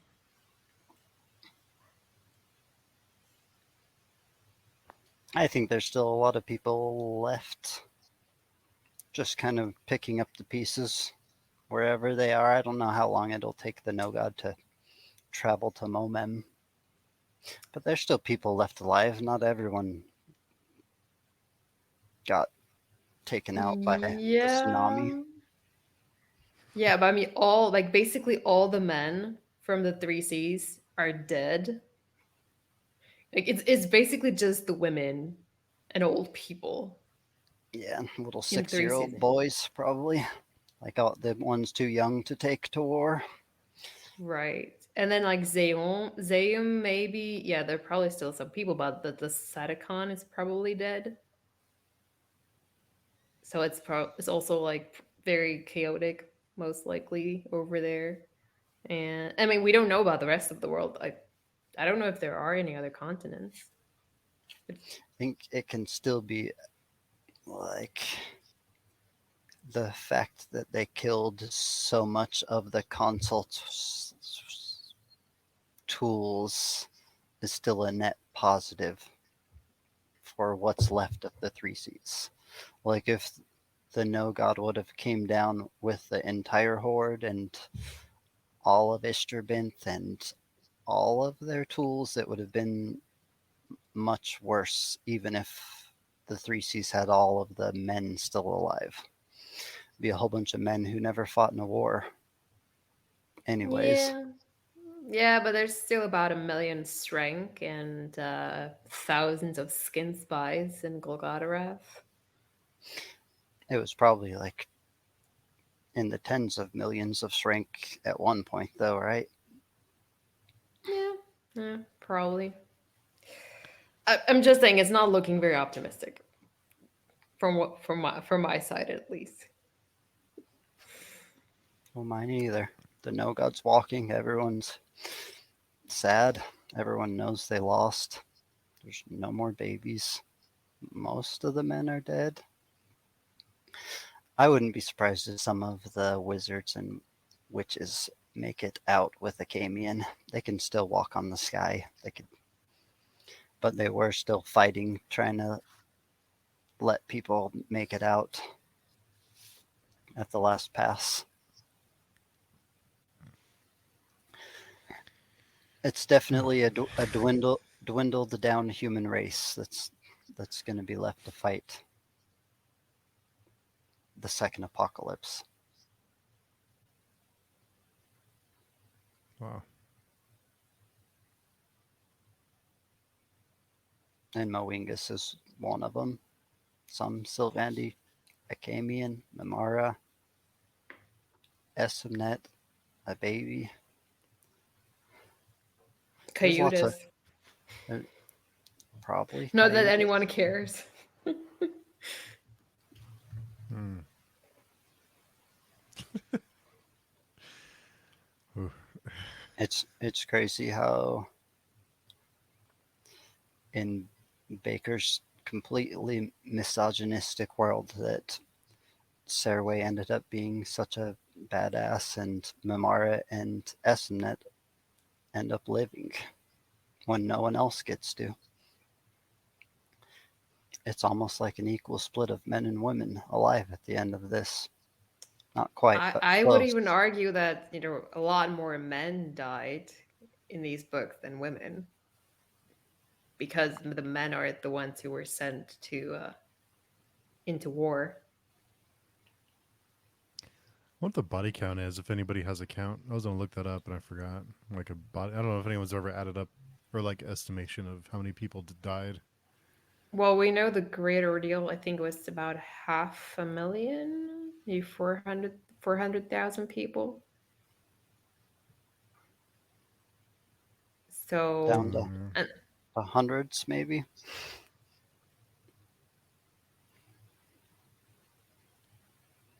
The First Holy oh, War, most everyone died. yeah, no, I mean the Holy War. I think more people survived the Holy War. I mean, there still had to be some people left to take over Shima. By the time they even got to Shima, they were already down to like 20% of the army that started, though. That is true. That is true. The Dunyan, who knows how many Dunyan there were, but now there's only or five or so. 4.5. It would be almost impossible to count the dead, I think. Especially when, like you say, you just never know if they're dead or not still.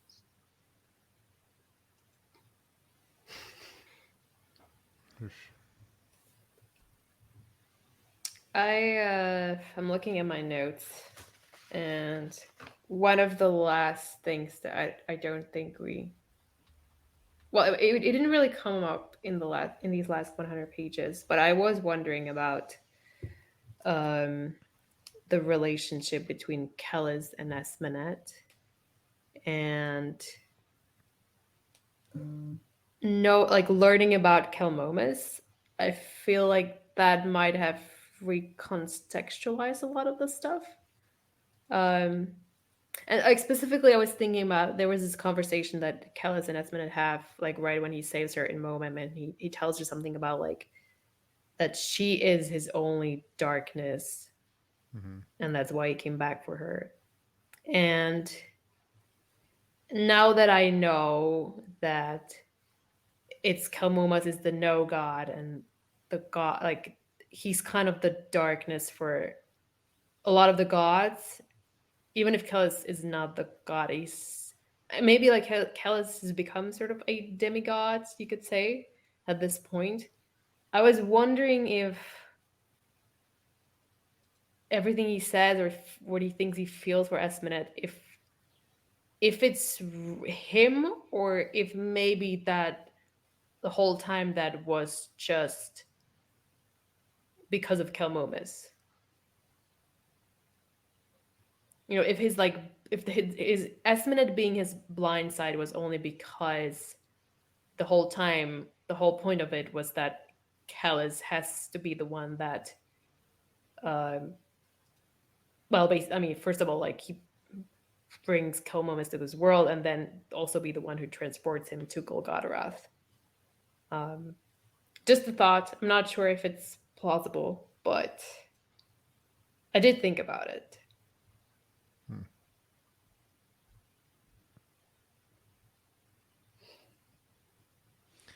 I don't know. You don't have to say anything. It was just an idea that maybe it wasn't love after all. Maybe it was just predetermination. I don't know. I kind of would like to think it was love, but it's a Jokely too, so maybe not.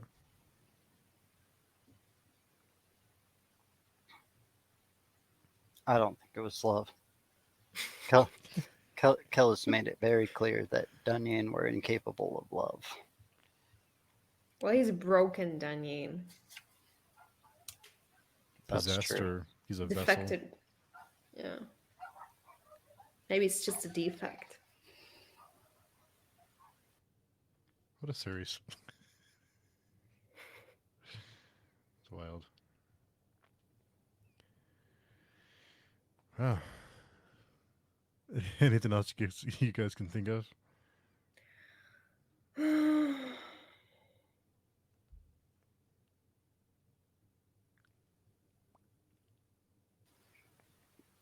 That's a lot. I mean, I'm it's trying to. it's it's a lot of stuff, but I don't know. I feel like we covered a lot of what happened in the end of the book, and then a lot of the other stuff we covered in the previous discussions. I mean, there's this thing with like Akami's dreams. See, that's another thing I was wrong about. Like I was convinced that it wasn't just the past, but turns out, yeah, it was the past. But it was accurate. So also, yeah, but we didn't. Okay, sorry. That's what happens when I speak before I think. Um, did we had a lot of theories about like what the dreams, like where the dreams were coming from, and if if it was just because he became a wizard that he was able to dream like that he was able to dream about like Siswatha's past, apart from like the standard like mandate canon. And we also talk about maybe it's someone else sending him the dreams. Hmm.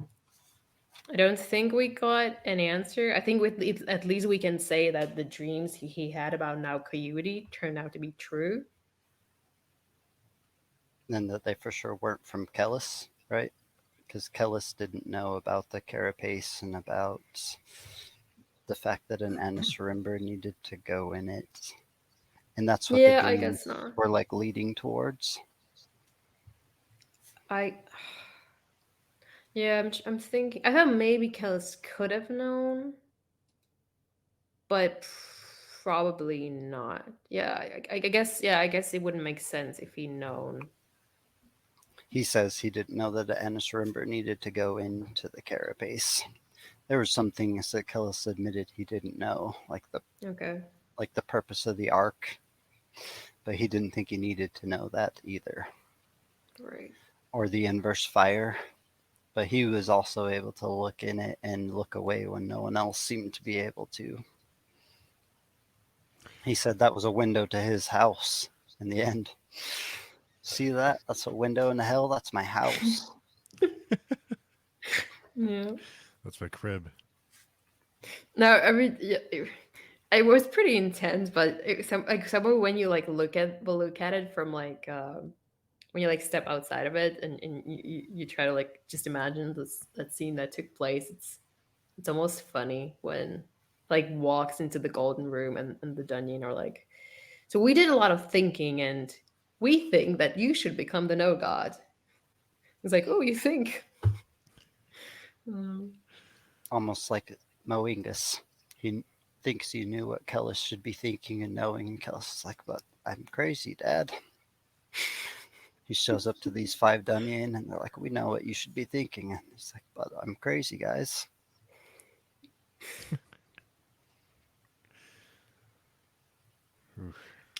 um maybe I have one last. Did we already talk about? I mean, I've lost track already. Like you see, like I tend to forget what we talked about last week, but I'm even forgetting what we talked about today. Have we talked about the other decapitant, the one that Malawebi sees that it has horns on its head, on the head? Um, I like mentioned that it was the only thing that Malawebi looked at that looked like Quicksilver, like Kellis. Like in his yeah, eyes, everything was clear except for the other decapitant and Kellis.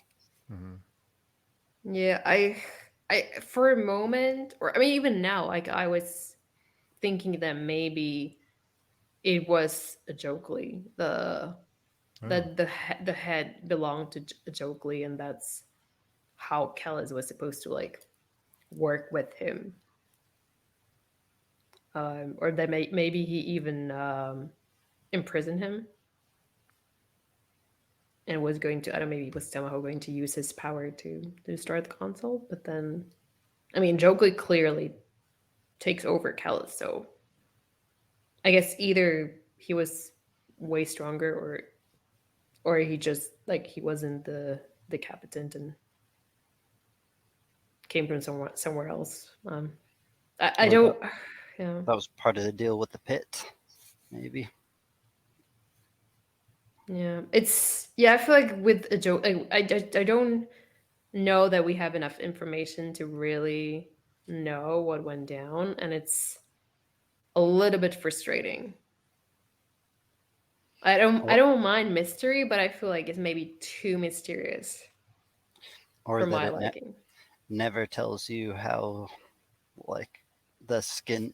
I think it does, like, talk about the little Imperial prince running into some skin spies down at, like, at ground level, but it never talks about how he made it up to the top, which he was probably escorted by all the skin spies.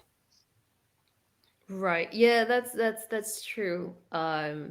When he when he encounters the Sinkins by the mountains, I just assume it was Sirway. But now it makes more sense that it was a different skin spy and they took him to Golgarath. But yeah, I wonder if they made some sort of a deal with him, or because he does shout something like, "You see, the gods can't see me." So I wonder if like did the Danye know?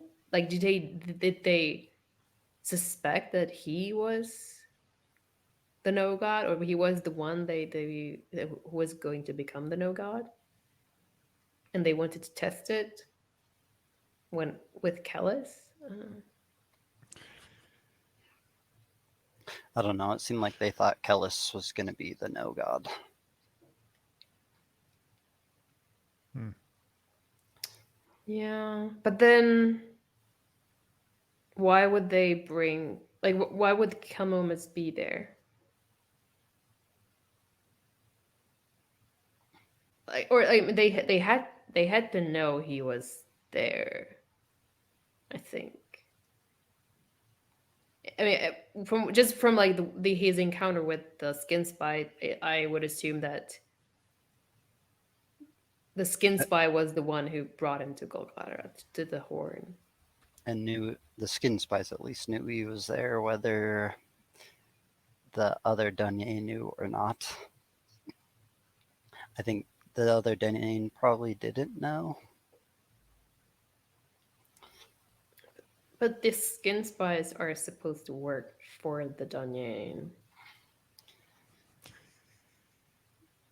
Yeah, but as that was all happening, Kellis and them were already having their conversation. So it had been like telepathy from the skin spies to let them know that they were bringing up the kid. Right? Does that make sense? There's no time where they could have been told, I don't think. I'm not sure. I don't remember the timeline, so maybe it doesn't work. Yeah, I don't know. Hmm. And they took off the Kore off the carapace because they were Yeah. expecting to put Kellis into it. It wouldn't have mattered if they knew Kelmomus was going in it. Right. That would have done nothing to him, but to Kellis, they had to take off the Kore. Yeah. I think it's probably better that Kelmomus is the no god than Kellis. I don't know why, but I like to think of it being better that the little lesser human is the no I mean, god. does it matter for how the no like does it matter for how powerful the no god is? It's hard to say if there's free will in there or not. Yeah. Yeah. But I, for some reason, think that the love between Esemnet and Kelmomus will play a part in the end of the book. I don't know what part. Maybe it's like Harry Potter. I did. Okay, I wasn't gonna mention it, but now that you said it, I think I did read somewhere, I think it was in the appendix, that and during the first apocalypse, the the no god refused a battle with Kelmomus. So knowing that the no god was Naukayuti and he refused to meet Kelmomus, his dad, in the field, maybe there is something Some part of him still about. in there. Yeah, maybe. I'd say if that's the case, then probably. Unless there was a strategic reason why he didn't fight the battle. I mean, yeah, I don't know. I just remember that it could be either. It's just a theory. I also Um, remember, didn't the note, wasn't there one place that the no god wasn't able to take to? Wasn't that where Sorwill's from? Didn't the no god try to like take it over and he couldn't? yeah, I think something along those lines. And that's why Possibly. he's like, we survived the no gods. You're not going to be able to stop us. And then Anasrimber stops them. Yeah, but didn't they also mention that they cut some kind of a deal with the no god, the Sicarpi? I don't remember. Maybe. Maybe that they just wouldn't join the battle. They just wanted to stay behind their walls with their cliff of birds, whatever it was called. Cliff of cranes. No, it was historic. Stork. Storks. Yeah. I really wanted to find this part where it talked about like truth and damnation and whether truth could change, but I just can't find it right now. It's okay. You can send it to us when you find it later. I'll do that. Yeah. Maybe we can have a group and after a little break, whenever you guys are ready,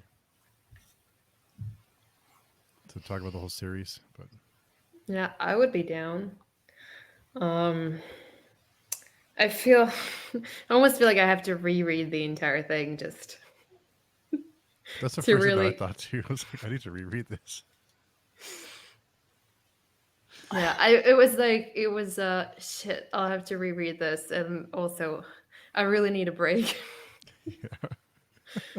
I was exhausted. Like I didn't feel it was fine until like the last 200 pages of this. Like I don't know if it's just the battle or maybe it's like a combination of like things happening in my life or I don't know, just me being like tired or getting sick. I don't know, but I was so exhausted when I finished it. Yeah, So it's a lot. exhausted. It's a lot. But excited to we'll take a little bit of a break and then we'll maybe get a group together and just kind of chat about the series and maybe throw some ideas around and then maybe we can find another book to read eventually. Or just reread this again and again and again. No, Probably we should read could. something Yeah, else. you probably could. We still have Maybe, the short stories left, so Yeah. yeah, maybe we could read the 2 short stories and then a month or something get us and maybe a couple other people that finish the series together to talk about it. I have a few in mind that I can reach out to. Just have to. I know Black and Blue Collar Reader said he would. Yeah, there's a few out there that we can try and bother.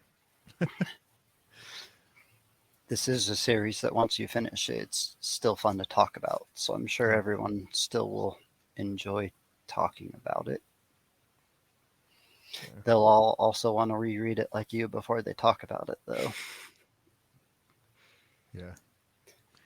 I'll just have to go back and try to find the right parts and go through the Baker Reddit. And I heard the Second Apocalypse forum got taken down yesterday.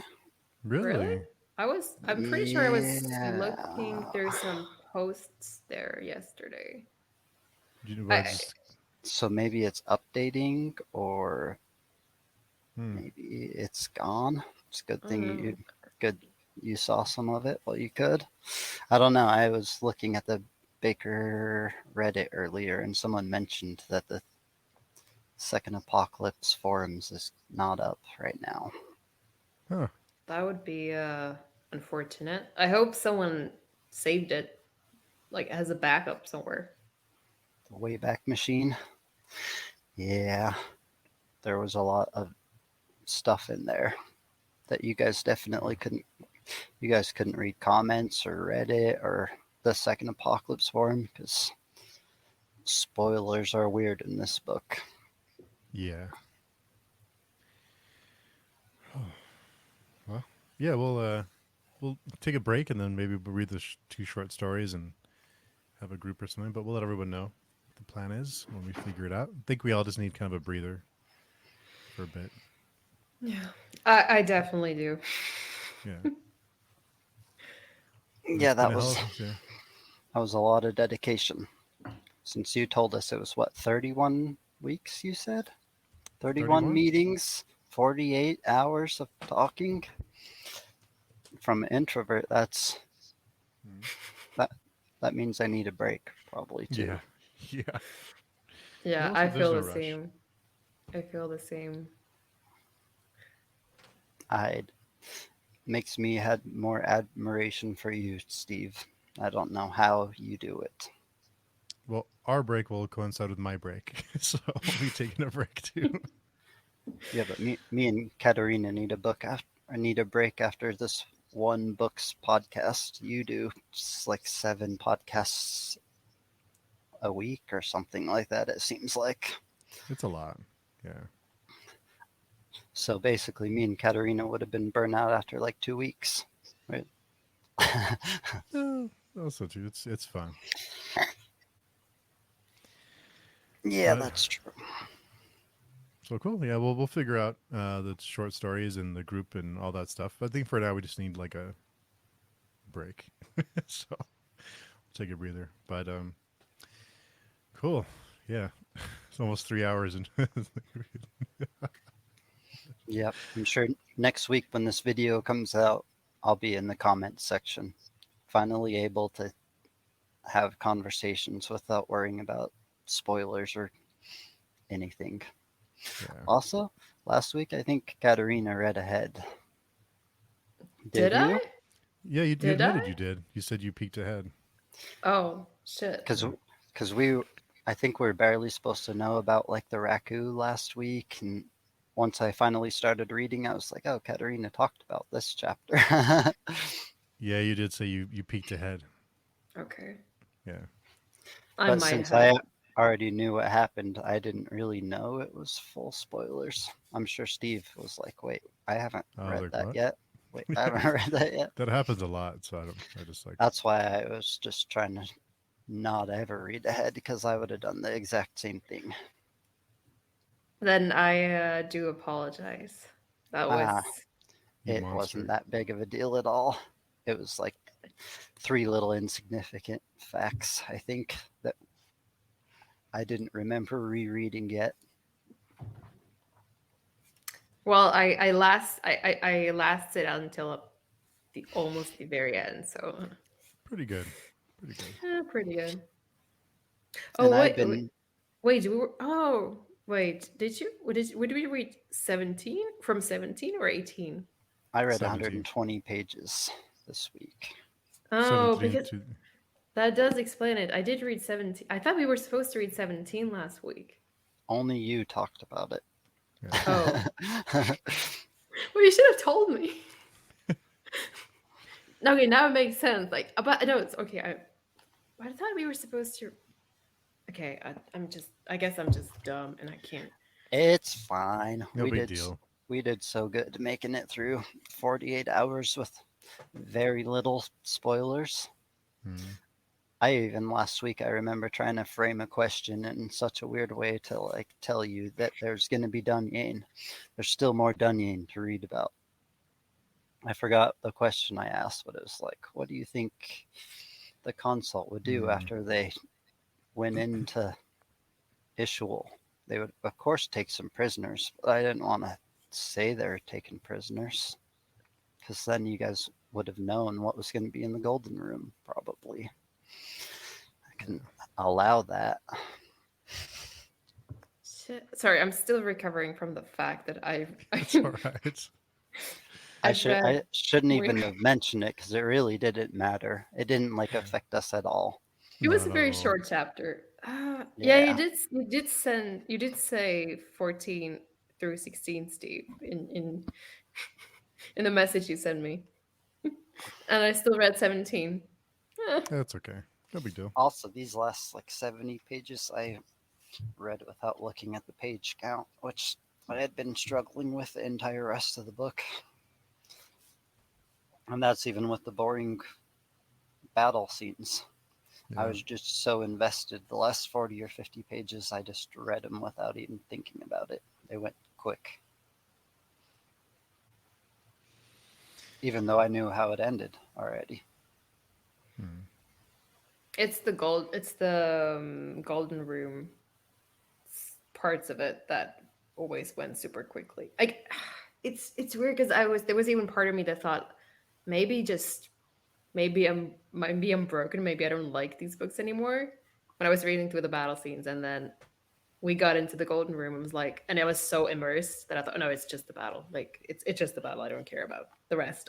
I still think is super immersive. Once you started crying, you realized you were wrong. No, I think I stand behind what I said. I really did not enjoy the battle at all, but But there was still something in the books that you the wanted. bits I enjoyed, I did enjoy a lot.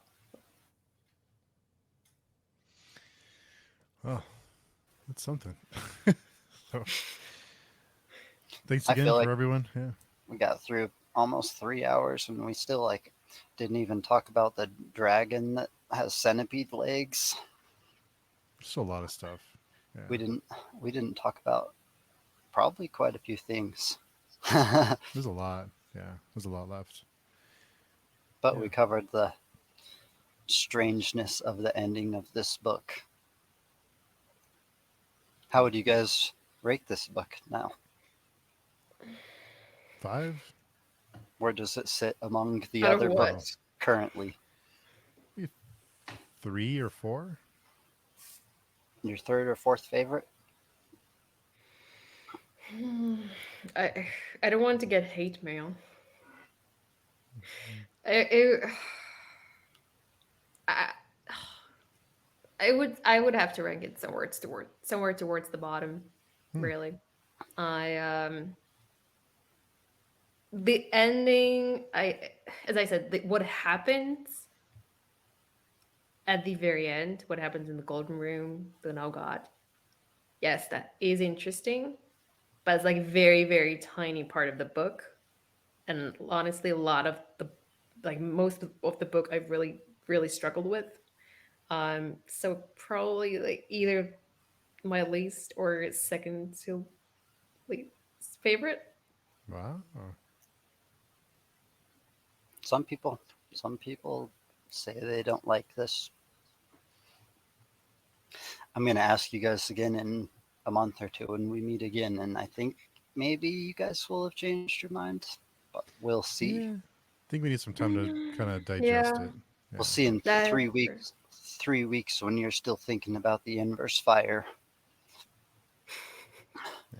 And a jokely, there's still 4 horns in your peripheral. Maybe it will change your mind, or maybe it won't. We'll see. I know a lot of people who really like had trouble with the way this book ended, and then after accepting it as the ending, they came to like the book a lot more. yeah. See, I that's not the issue for me though. Like I don't the ending I'm fine with. Like I'm not sure I'm not sure I'm like it didn't blow my mind, but like I'm okay with what happened. It's really pacing. all the stuff in between that I I didn't really care for. Whew, that's a lot. But thanks everyone for Yeah. thanks to both of you and to everyone who came along the ride, and we'll be in touch very soon to plan the next one, whatever that may be. But if you want Yeah, to, if you have suggestions what we should read next, yeah, you can drop them in the comments. yes, let us know. And Give us I some guess ideas. thanks to everyone who's stuck with us up until the very end. Yes, And we decided the next one something less dense. So if you yeah, do give a suggestion, for something less dense. yeah, Maybe it can still be thought provoking, but maybe more fun. yeah. Yeah, I mean, Definitely. but I guess maybe later we can always go back to the heavy, dense, depressing stuff later on. So Yeah, after a break. Yeah, something happy before more depression. Yeah. But we can all be found on the Page Tuning forums. Be sure and drop by there. I'm going to start a thread, like a mega thread of like resources and stuff. I just have to gather all that together, but that'll be there. So thanks to both of you for doing this. We made it. But yeah, Yep. well, thanks for having us. of course. Yeah. Looking forward to the next one. So thanks everyone, and we'll talk very soon, hopefully.